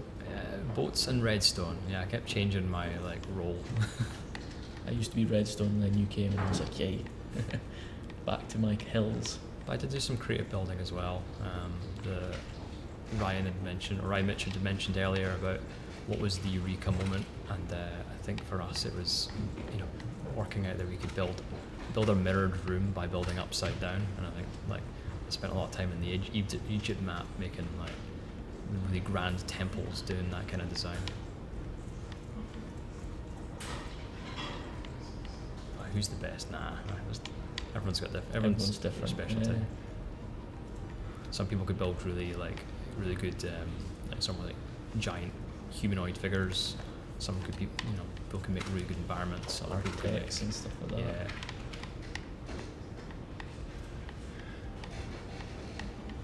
Okay, so it's come up to the top of the hour again, so I think we'll take a break in about 5 minutes, so maybe after this level. Cool. Yep. But one final question before we go, and I think we have to address it. How do we feel about the Minecraft movie trailer? Amazing. I'm cautious. I'm looking forward to it. I will go see it 100%. You have to see it. Yeah, you can't not see it. I think the llama steals the show, really. I'm surprised, the bits of it that I'm quite surprised about, that it actually looks okay, and then the other bits I'm like, oh yeah, that's exactly what I was expecting. Yeah. In terms of the kind of, I can see the plot lines already, and It's very predictable, but I think it's what most people expected would happen with it. The trailer gave me Jumanji vibes, yeah, very and I much. have a feeling they're gonna I think that's just Jack Black. pretty much be that sort of storyline.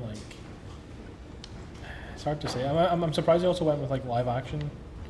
I thought that that Minecraft movie could have been actually really well executed with animation. But, It reminds me of Detective Yeah. Pikachu, where they've Oh, all the mobs they've rendered with fuzziness to them, and then Super realistic. yeah, but then you've still got real people Yeah. interacting with them. I've seen a lot of people doing memes where it's the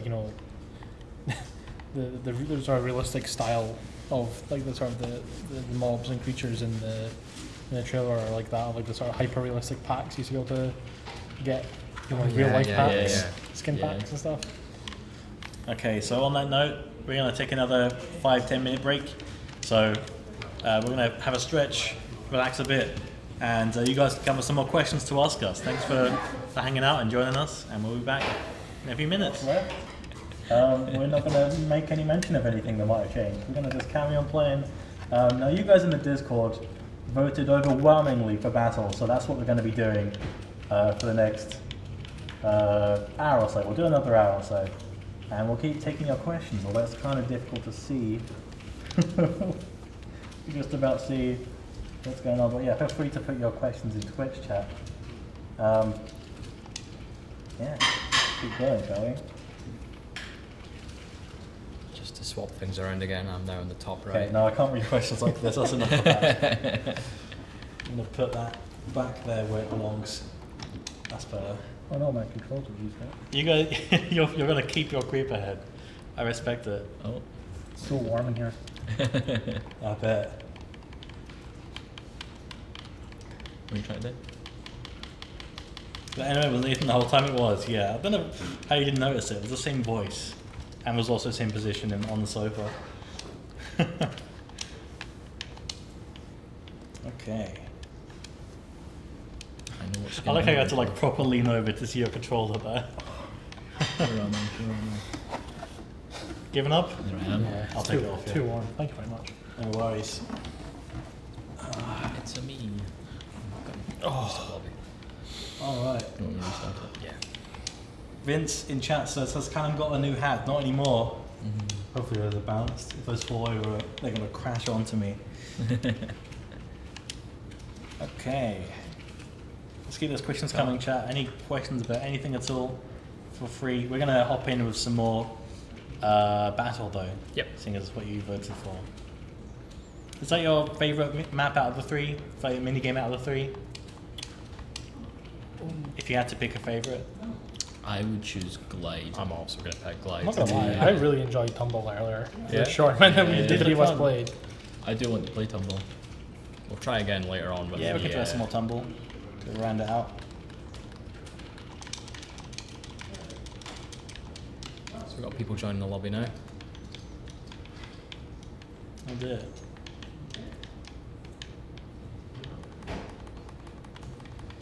Temper says battle for the win.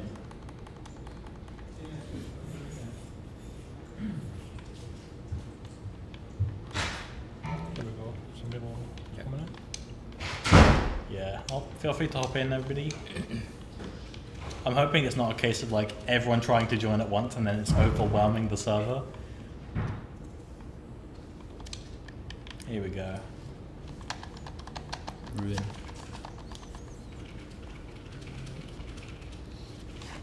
Ah, I just realised we're still full cam. Sorry about that, chat. There we go, it's the wrong one. There we This go. is the mall. There's a lot going on in this Oh, frame. wow. This is the shopping mall that it used to be, and now it's a laboratory, I think. This looked like it took a long time to make. Got changed a lot. What changed about it, if you remember? This was the one that I was speaking about earlier. That was a mall sort of design when we originally made it. So there was a cinema in it. There was a toy store. I can sort of feel that vibe from here. Yeah.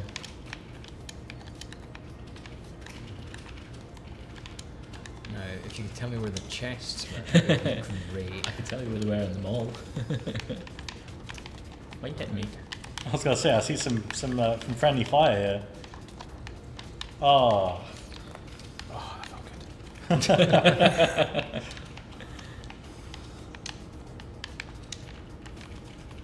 Where was it? There was like some redstone back there. Does that do anything? It might do. There was definitely some traps that were set up. I remember working on some of them for the Vault Tech maps.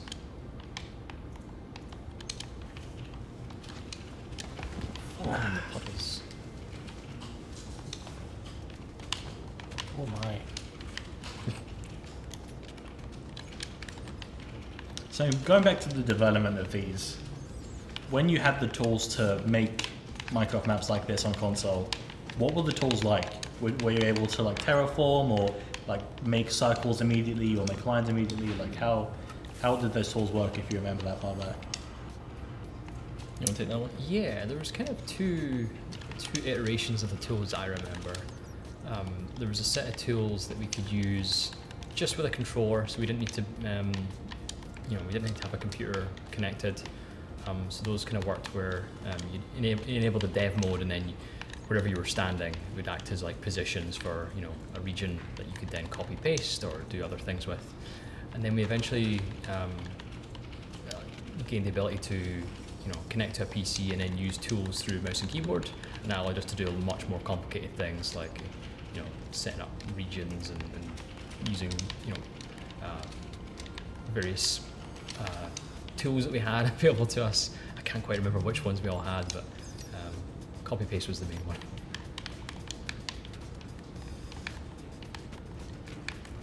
Palmer John, I love that name so much. They've asked, whose idea was it to do a live stream on Battle like the old days? I can't actually remember. It wasn't mine, was it? I don't know. Gary, do you know whose it was? Whose idea it was to do this stream?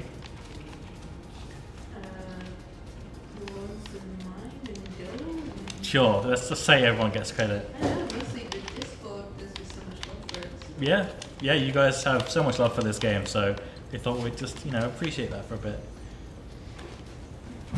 We don't have any plans for any future content a bit like this, but we're always listening and we're seeing what the community's up to and keeping that in mind. Sampy says, did any of you join the YouTubers versus 4J showdowns in the past? Yes. This guy. Stampy and I have a long-going feud over our building. I was going to ask how it went. Yeah, there's, I think twice we've done it, maybe 3 times.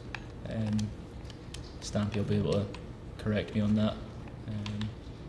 There was one time at Minecon that we did it as well, on the stage, which was quite exciting.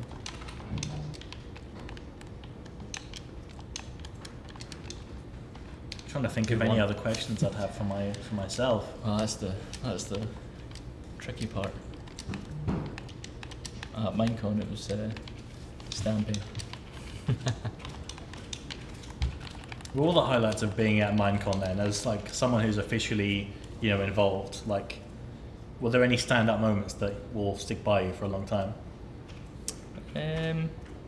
Definitely been on the stage, because I think in the audience there was over 20,000 people or something there. Wow, that's a lot of people. I think, I could be wrong. This was back in 2016, so a long time ago. The whole thing really, because like when I was younger and playing Minecraft before being here, I always wanted to go to Minecon, so it was quite nice actually, getting to actually go there. Oh no. Oh.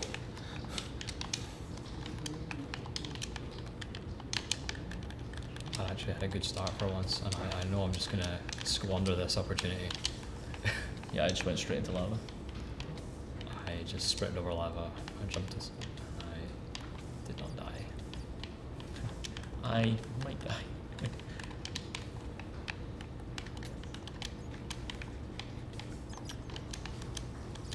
Did you work on this map at all, Scott? Yes. Yeah? Yeah. Yeah, I don't remember much of it. I just remember carving out. So this was kind of before we got proper tools. So what we did was we used to set up.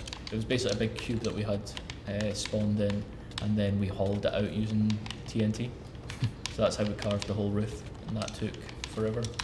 Just placing bits of TNT and blowing them up. So it was quite a slow process making this one. I mean, even when we got the sort of better tool set, TNT was still like a really viable way to, blow a hole out of something. So Yeah. I remember in the glide map using a lot of TNT to sort of bore out the tunnels and make caves larger, that kind of thing.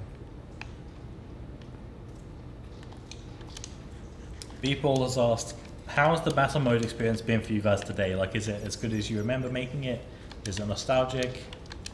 Definitely nostalgic. Going around a lot of these maps and just, well, I probably don't remember half of them until I'm actually playing them and like, oh yeah, I remember a lot about this. Apart from the locations of all the chests, apparently. I'm finding them a lot slower than everyone else, so not seen much. But it's nice playing it. For me, it's nice playing with like quite a large number of people. Even when we're doing testing amongst ourselves, we might not be playing with this many people. It kind of feels like the old days of 360. We could just load up and there'd be plenty of people on matchmaking. Taking damage from somewhere. I think it's because I've got no health. I'm hungry. Oh, I just killed myself. Oh, unlucky. Yeah. Do you prefer melee or ranged in this game? I think ranged is a bit hard because you gotta like charge up the bow. Yeah. I mean, I would say 50-50 for it. It just depends what kind of encounter you have at the time. And it's definitely a hard one. I think I prefer ranged, but because of the way we're playing on this big TV and I've got a little quarter, I'm struggling with it. So I prefer melee right now. Stampy has asked, who's the best at Minecraft parkour?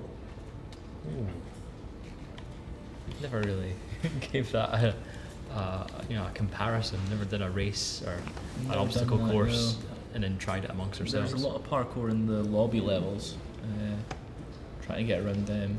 So I remember doing that quite a lot, but never really had a competition between us to see who's the best. I think my parkour is okay. I think the Tumble game really helps. So if you've got good parkour skills, you can probably make some sprint jumps that you couldn't otherwise make to stay on a block. Or kind of a technique to always kind of avoid the holes and stuff. Yeah, if you can constantly stay moving. We did a couple of parkour-based puzzles in our mashups, but not too many.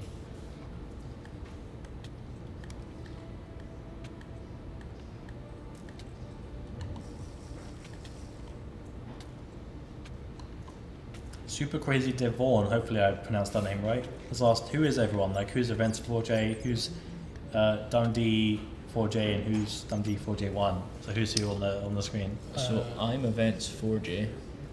I'm Dundee Studio 1. And I'm Dundee 4J Studios. And yeah, we do seem to be switching places, but I think our names are always consistent, so.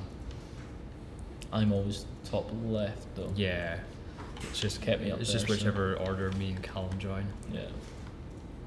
Stampy asks, who holds the most records for scores in Manic Mechanics?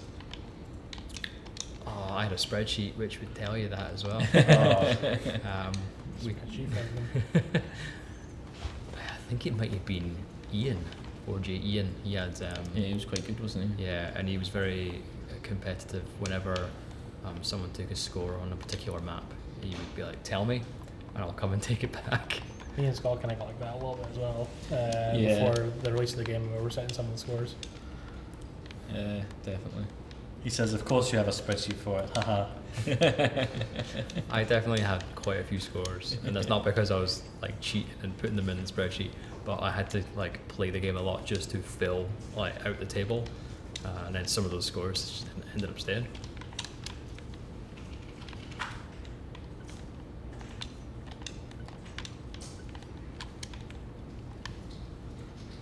Alright, chat, we'll go probably for another half an hour, so please keep those questions coming. We'll pick our favourites to answer.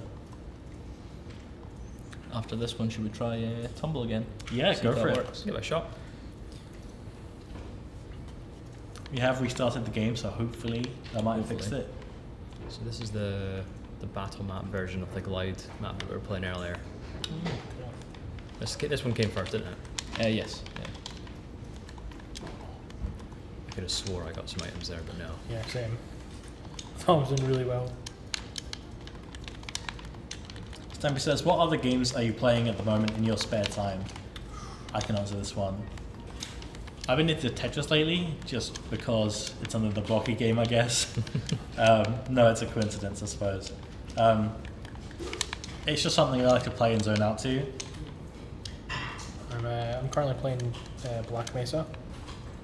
I'm in a bit of a Half-Life mood again with the 20th birthday coming up for Half-Life 2 in November, so fingers crossed we get Half-Life 3. Can only hope. I'm notoriously bad at having too many games on the go at one time, so currently playing Red Dead Redemption 2.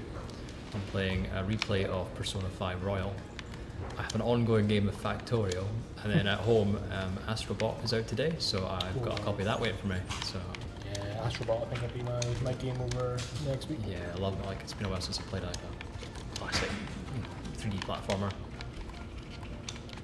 What about you guys? Other than like Minecraft and Manic Mechanics, I'd be curious to see what you guys in chat also happen to play. See if there's any correlation. Spam your favorite game. Yeah, let's see it. I like it. About to die. I'm curious what everyone's like most played game is. I think mine is Minecraft by a considerable margin. Yeah, most played game for me has to be Minecraft, hands down. Even before working at 4J, I'd already ranked up like thousands of hours in this game, and I don't want to know how long I've spent working in it as well. I think my most played game of all time is probably Killzone 2. I think at one point I was like top 10 in world leaderboard. I think I put way too many hours into that game when I was younger. I love how detailed this room is. Yeah, I'm just having a little look around. Yeah, I love the PC. Very nice. Strip. British socket right now. Yeah, best sockets in the world. Best sockets in the world. So in terms of most played games, I'm seeing Geometry Dash, Splatoon, Minecraft, Sea of Thieves, Outer Wilds, Sonic and Knuckles, Stardew Valley, Sea of Thieves, Mirror's Edge. Also Ace playing Attorney. Stardew Valley. Mirror's Edge, such a good game. Chandler says, I don't want to know how much time I spent playing Balatro. Balatro? Oh, Balatro, yeah, don't know how yeah. to pronounce that. Roblox and Minecraft. One thing I am big into is Mario Kart. I grew up with it, I still play it, just I turn my brain off and just play it in the background. What's your favourite Mario Kart? So I grew up with Wii, and so I have most nostalgia for that. But Age of Lux is so good. It's so rounded. It's got so many tracks. It's got loads of characters. It's probably the best. And so whenever we get that next Mario Kart, you know I'll be there. One of my favorite questions to ask people is, who's your Mario Kart main? I feel like you can deduct a lot about people's personality based on their pick. So I'd be curious to see what's your main in Mario Kart. Should we go down the line? Yes. I don't really play Mario Kart, so. Fair? Yeah, I'm not a big main Mario Kart person. either between Waluigi or Rosalina, something, but there's a medium heavy category, and I think only those two exist in it. Mm. And then that on a bike is my sort of go-to for, yeah. That's respectable. I'm a Toad kind of guy. I just think he's cute. Mario Kart night in the 4G office when, says Stampy. You say it and I'm there. We've had some lunch times doing it in the past, but yeah, it's been a while. So. Sign me up. Mod Dessa says Baldur's Gate 3 recently, about 150 hours.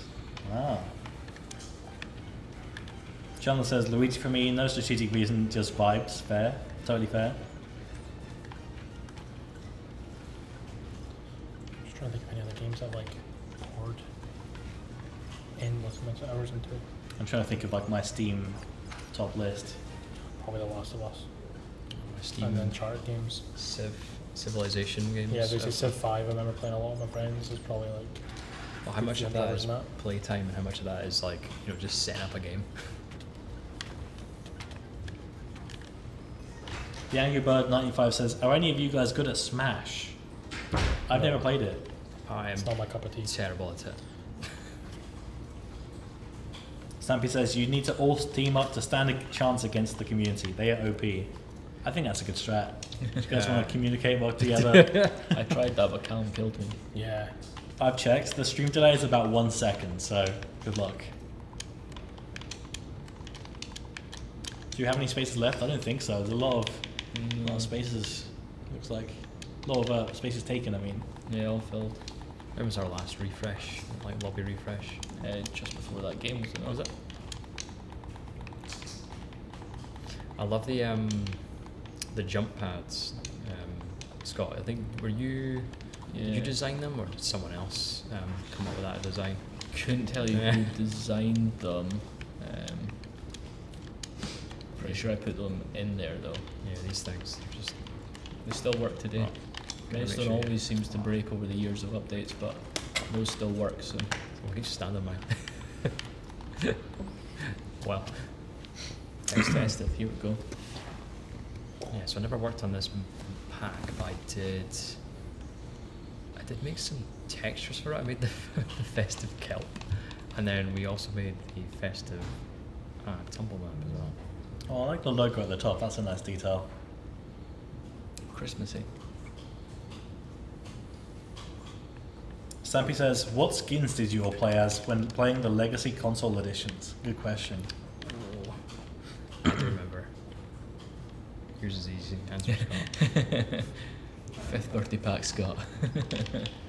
Yeah, So I didn't play much of the console editions, but on side note, when I played Java growing up on PC, I was always Doom guy. Oh yeah.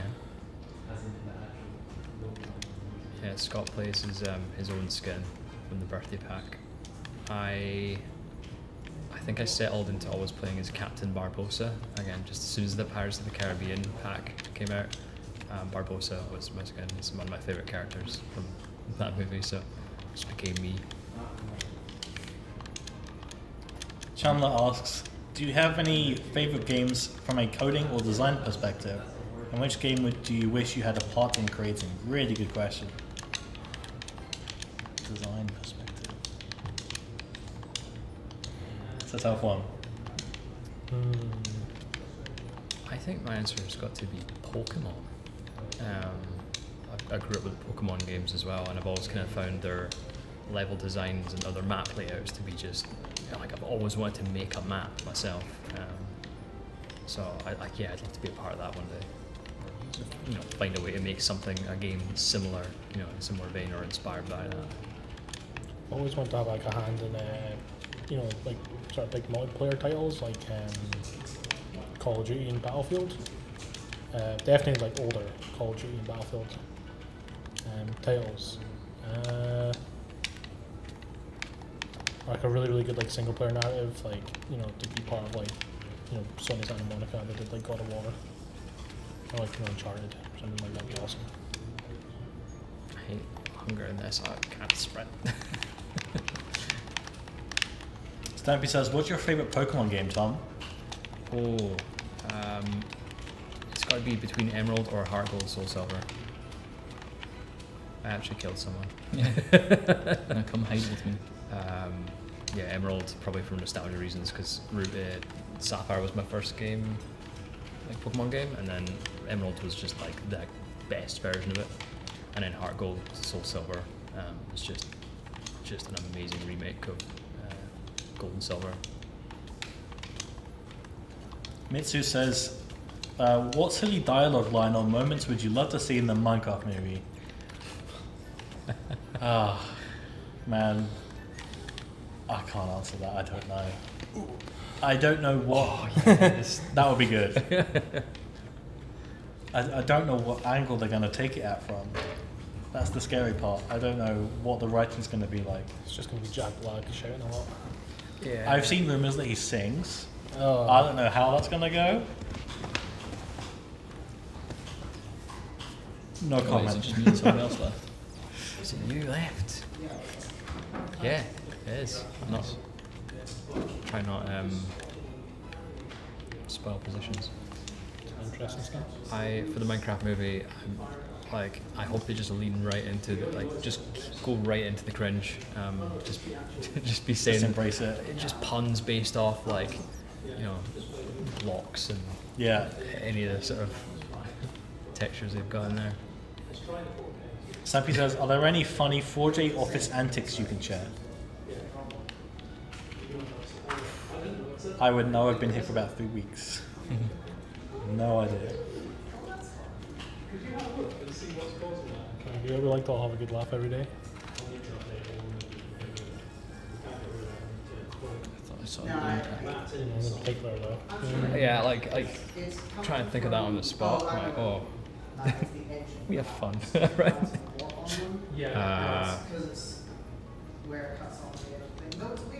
Going back to Pokemon, Chandler says, I grew up with Red, and that's still the only Pokemon game I've ever finished, and I finished it many times. I've never been into Pokemon. I feel like my opportunity to play it and get into it has come and gone. That's kind of the same with me, to be honest. Yeah, it helps having a lot of time. Stampy says, sorry, I keep putting you on the spot, haha.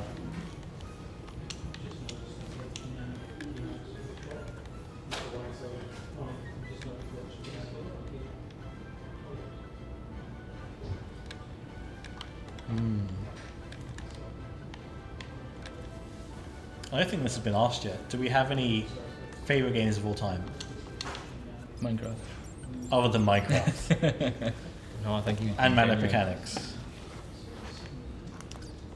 That's too hard to answer. It's a tough one. You can pick multiple. That'll be nice. Favorite games of all time. I have like nostalgia. Uses like Half-Life, and I'm grouping them all together because like they're all just equally like as good. We try to play Tumble. Yeah, let's try Tumble. Probably Killzone again, grouping them together, but probably with 2 being the favorite because of how many hours I put on it, and then I think Battlefield 3 was like probably another game I played a lot of, which probably be playing a little bit more of soon because the servers will go offline on console in November. Sure. I guess mine's similar reasons, like nostalgia, and grouping them together is Halo, particularly Halo 3 and Halo Reach. Spent a lot of hours in them, both in, I like the campaign, but I also like, me and my pals used to play Forge mode. We just make things, and I guess that's kind of how I ended up here as well, making things. I'm laughing because I just saw what Stappy put in chat. He says, it wasn't in the office, but I remember grabbing your bag to get your attention when you had headphones on and you thought I was trying to rob you. Sorry about that, Nathan. Yeah, that happened like my second day. So I was walking to Tesco to get lunch or whatever, like a sandwich or something. Other supermarkets are available. And I just felt like this tug on the back of me. I was like, whoa, what was that? And I'm from London where like, if you feel that, you're probably being robbed or something. So I immediately was like, whoa, hold on. I turn around and it's Stampy and I'm like, oh, okay. And he's like, oh yeah, I'm just going to the office. I'll see you in a bit. I was like, okay, see you in a bit. Does not look like this is working. Chandler, completely unbiased, says, obviously the correct answer is the Banjo-Kazooie port on Xbox 360. Agree. Solid choice as well, actually. My bad, that's alright, Stampy, it's fine. Don't worry about it. Super Mario 64 is also like one of my top 10. I've been meaning to games. play it. I'm a big Nintendo guy, so I feel like I owe it to myself to play Mario 64. But like, is it acceptable to play the Switch port of it, or do I need to get a PS, and then 64? Switch port is it's fine. I think it was pretty faithful. Of it.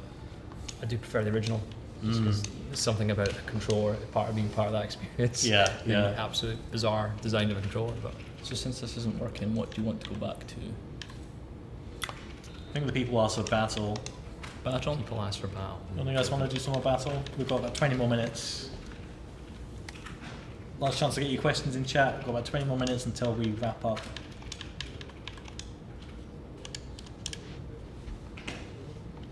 I don't know if I could pick a favourite game other than Minecraft. Probably Mario Kart. I've poured so many hours into it. Especially Mario Kart Wii, that game is so nostalgic for me. Especially the music. Oh my It's up god. there in like favorite party games. Yeah. But like, I'm a big fan of like sort of single player experience games. So like Halo goes up there. Many of the games from the Persona series as well. And Pokemon. Like I've probably also poured like countless hours like into Fallout 3. Like Yeah. I'm surprised you've not mentioned Portal as well. yeah, Portal. I said there's just too many games. Like Yeah, just too many games. For me, like my sort of like prime was the PS3 days from launch, like launch day. So there's just so many games going up and playing. My game collection at home is just like this massive library. Nova Potato says, "What's your favorite feature in any game you've worked on and why?" That's a good If question. I worked on, that could be good. Any game you've ever worked on. I don't know what I would say.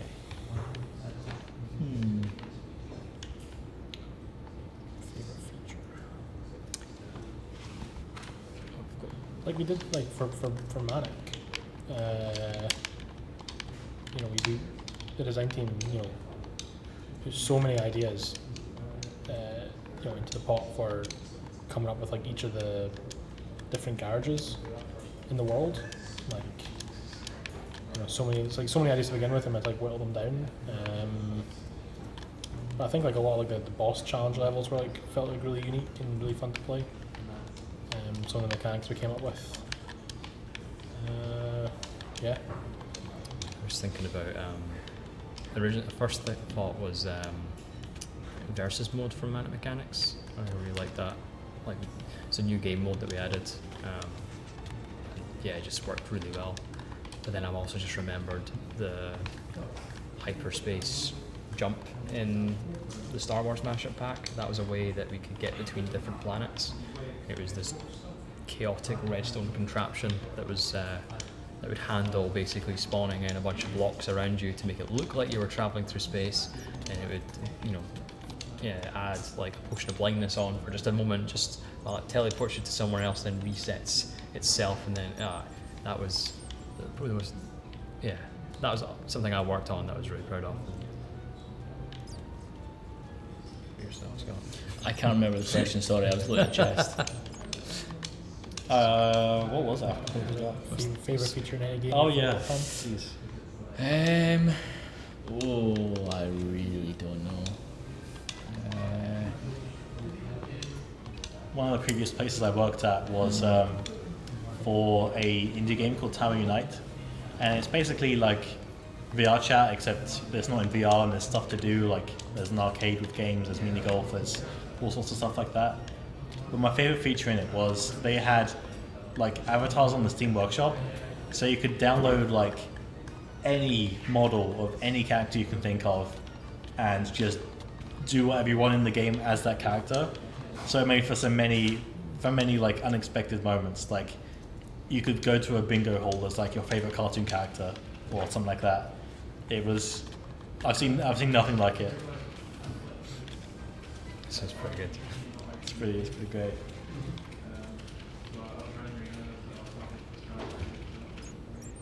Nova Potato asks, how has working on Minecraft influenced your studio's overall approach to game development?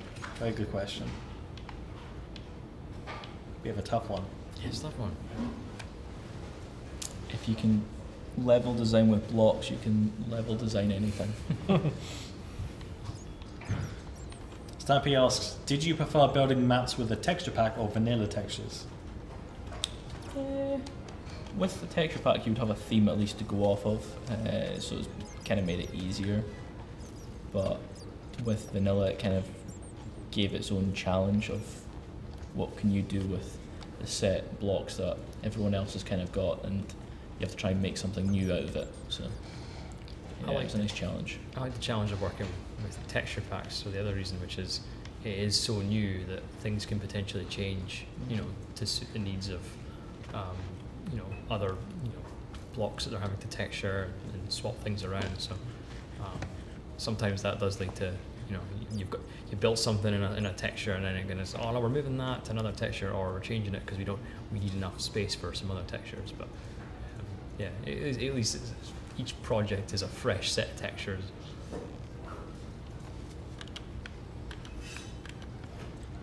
I think we've already answered this, but Dawson in chat asks, favorite map you guys made? We've already had that, right? Yeah, I think so. I think we had it for mini games and in general as well. Stampy asks, did you build grey box maps first, or did you try to make them pretty straight away? All very much grey box, but if you can use a close enough material as you're going along, we did. Yeah, it would definitely get like a beauty pass after. Yeah, it's all about getting the rough shapes in first. And sometimes we'll build a nice thing and then use paste that in, and then sometimes we'd end up blowing it to bits while we're doing something else and we have to restore it again. But we'll have like a library of things that we can paste in that are ready to go, and then the rest of it is grey boxing, so we can make sure it works first. Like the glide maps especially were very, very rough in the first passes, and then we'd slowly iterate and polish them up. Also, once we've got the track design we actually want, and it feels good to fly through. Mm-hmm.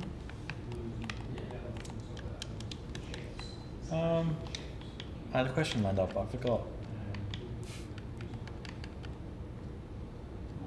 Chandler asks, are there any game releases you're looking forward to playing? I think Astrobot was mentioned. Yep. Looking forward to playing that. Space Marines 2 comes out on Monday. There's a Factorio expansion coming out in October. Looking forward to the Half-Life 2 remix, RTX version of Half-Life 2 that's been made by a mod team.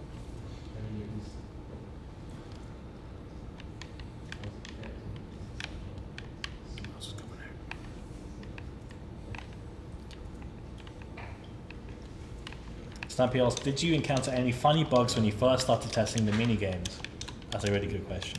Mini game specific bugs. Yeah, I think I got. I mean, there would have been loads of issues when we were developing it. Yeah.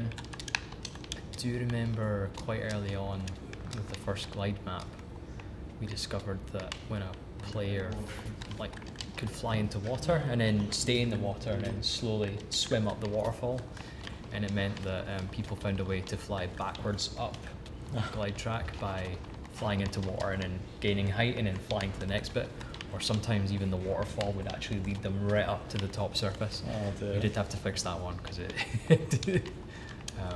but that's a minigame bug I remember at least.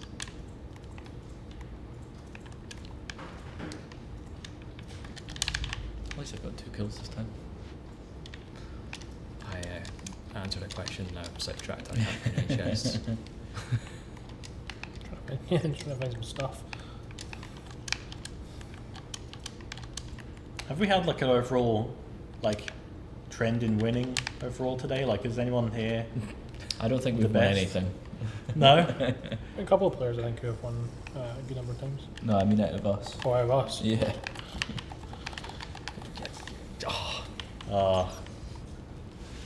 My arrows no match for his sword and armour. Are you working together now, or is it still just everyone separate?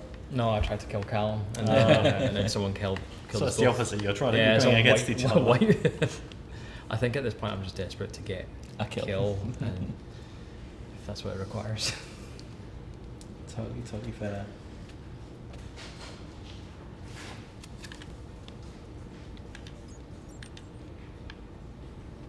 Chandler says, bringing out the big questions now. What's everyone having for tea tonight? We had pizza, didn't we? Yeah, Had we a just couple had of some slices pizza of this pizza. time. It wasn't biscuits Yeah. like last time. We've Pizza upgraded. time. That's all I'm doing. I feel bad if I eat anything else. I've had a terrible, terrible diet today. Made some lentil soup last night, so if I get hungry later, I'll have some of that. What about you, Chandler? Any plans?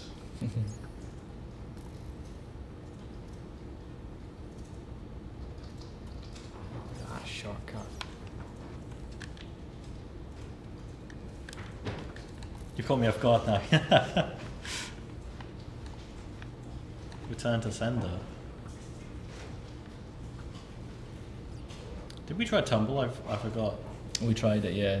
No one Still was didn't able to work. join. Don't know what's going on there. What a shame. Need to speak to the devs. Who made this game?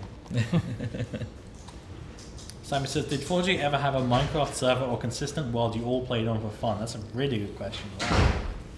No, but back in the early days at lunchtime we did have a map that we kind of went on, played on, and I think it was in survival as well. just for a bit of fun that we kind of played on. There's definitely been a few servers. There was never like a 4G wide server, but there was definitely a few of us within 4G who had their own little servers. At home, yeah, we did that Yeah. a few times with like modded Minecraft and stuff.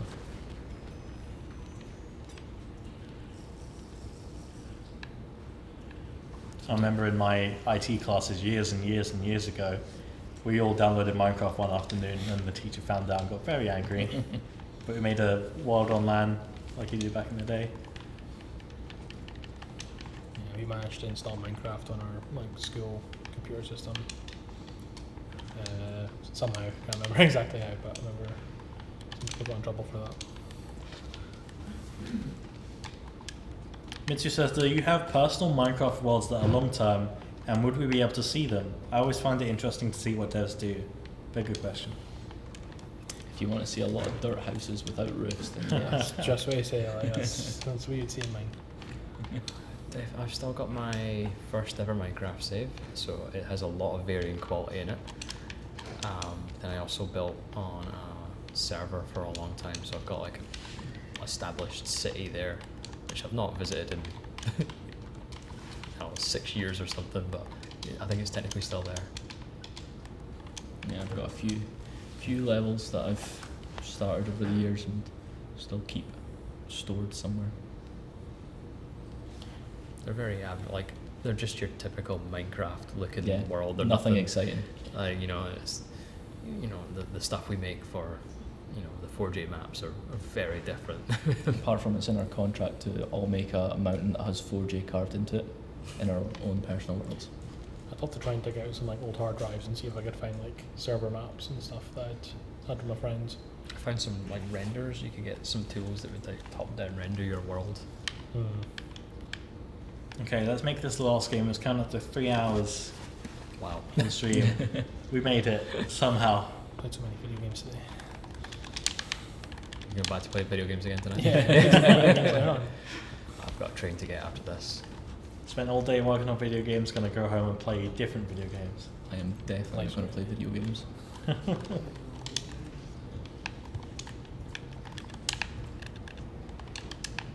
think.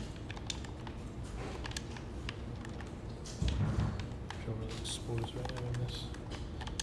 There I am. I don't know why I remember playtesting this map, because it was definitely out before. I think because it went through quite a few iterations. No, I just Oh no, what drank happened my own there? potion. Used the potion on yourself. I thought it was a healing potion. Oh, Yeah, it's an embarrassing way to go out in your final game. yeah, I don't think. I'm pretty sure this map was out by the time that I joined 4G, but that being said, I remember playtesting this a lot, so maybe it was. Maybe it was when you joined. Yeah, it it was, could have been. during development and all that. It might have been us playing this in order to learn Could have battle been. for Yeah. when actually making a map. Yeah, definitely. Stampy says, as this is your job, how does it feel to now be technically pro gamers? I've never been anti-gamers. Pro gamer asterisks. You know, I think it's- Pro Minecraft Console Edition. I Did you just say that I fall down a hole? I'm putting pro gamer on the top of my CV. Please do this more often. I mean, we definitely plan on doing more, communication and videos and stuff like that. That's part of my job. So I've only been here for about 3 weeks, but this was kind of my creation, setting up the stream and all that kind of stuff was a lot of me. But also, other people obviously contributed to it. But we'll be doing more kind of communication, more behind the scenes, more stuff like that moving forward, and we can't wait to show you what we're working on. Stappy says, was there a particular map that needed lots of iteration to get right? Stappy, you've had some amazing questions today. uh-huh. He's been working on them all I week. can, yeah. It's almost like you're paid to do this. I would probably say the invasion one that I spoke about earlier. That one, I just remember having to change so many times and tweak to make it feel right. Apart from that, I also feel like the Vault-Tec pack ones were trying to get the scaling right with them also being water levels. I think it's Libertalia. Is it that map? I don't remember it changing drastically. Not but drastically, I do but remember a lot of like fiddling with it just to get it right.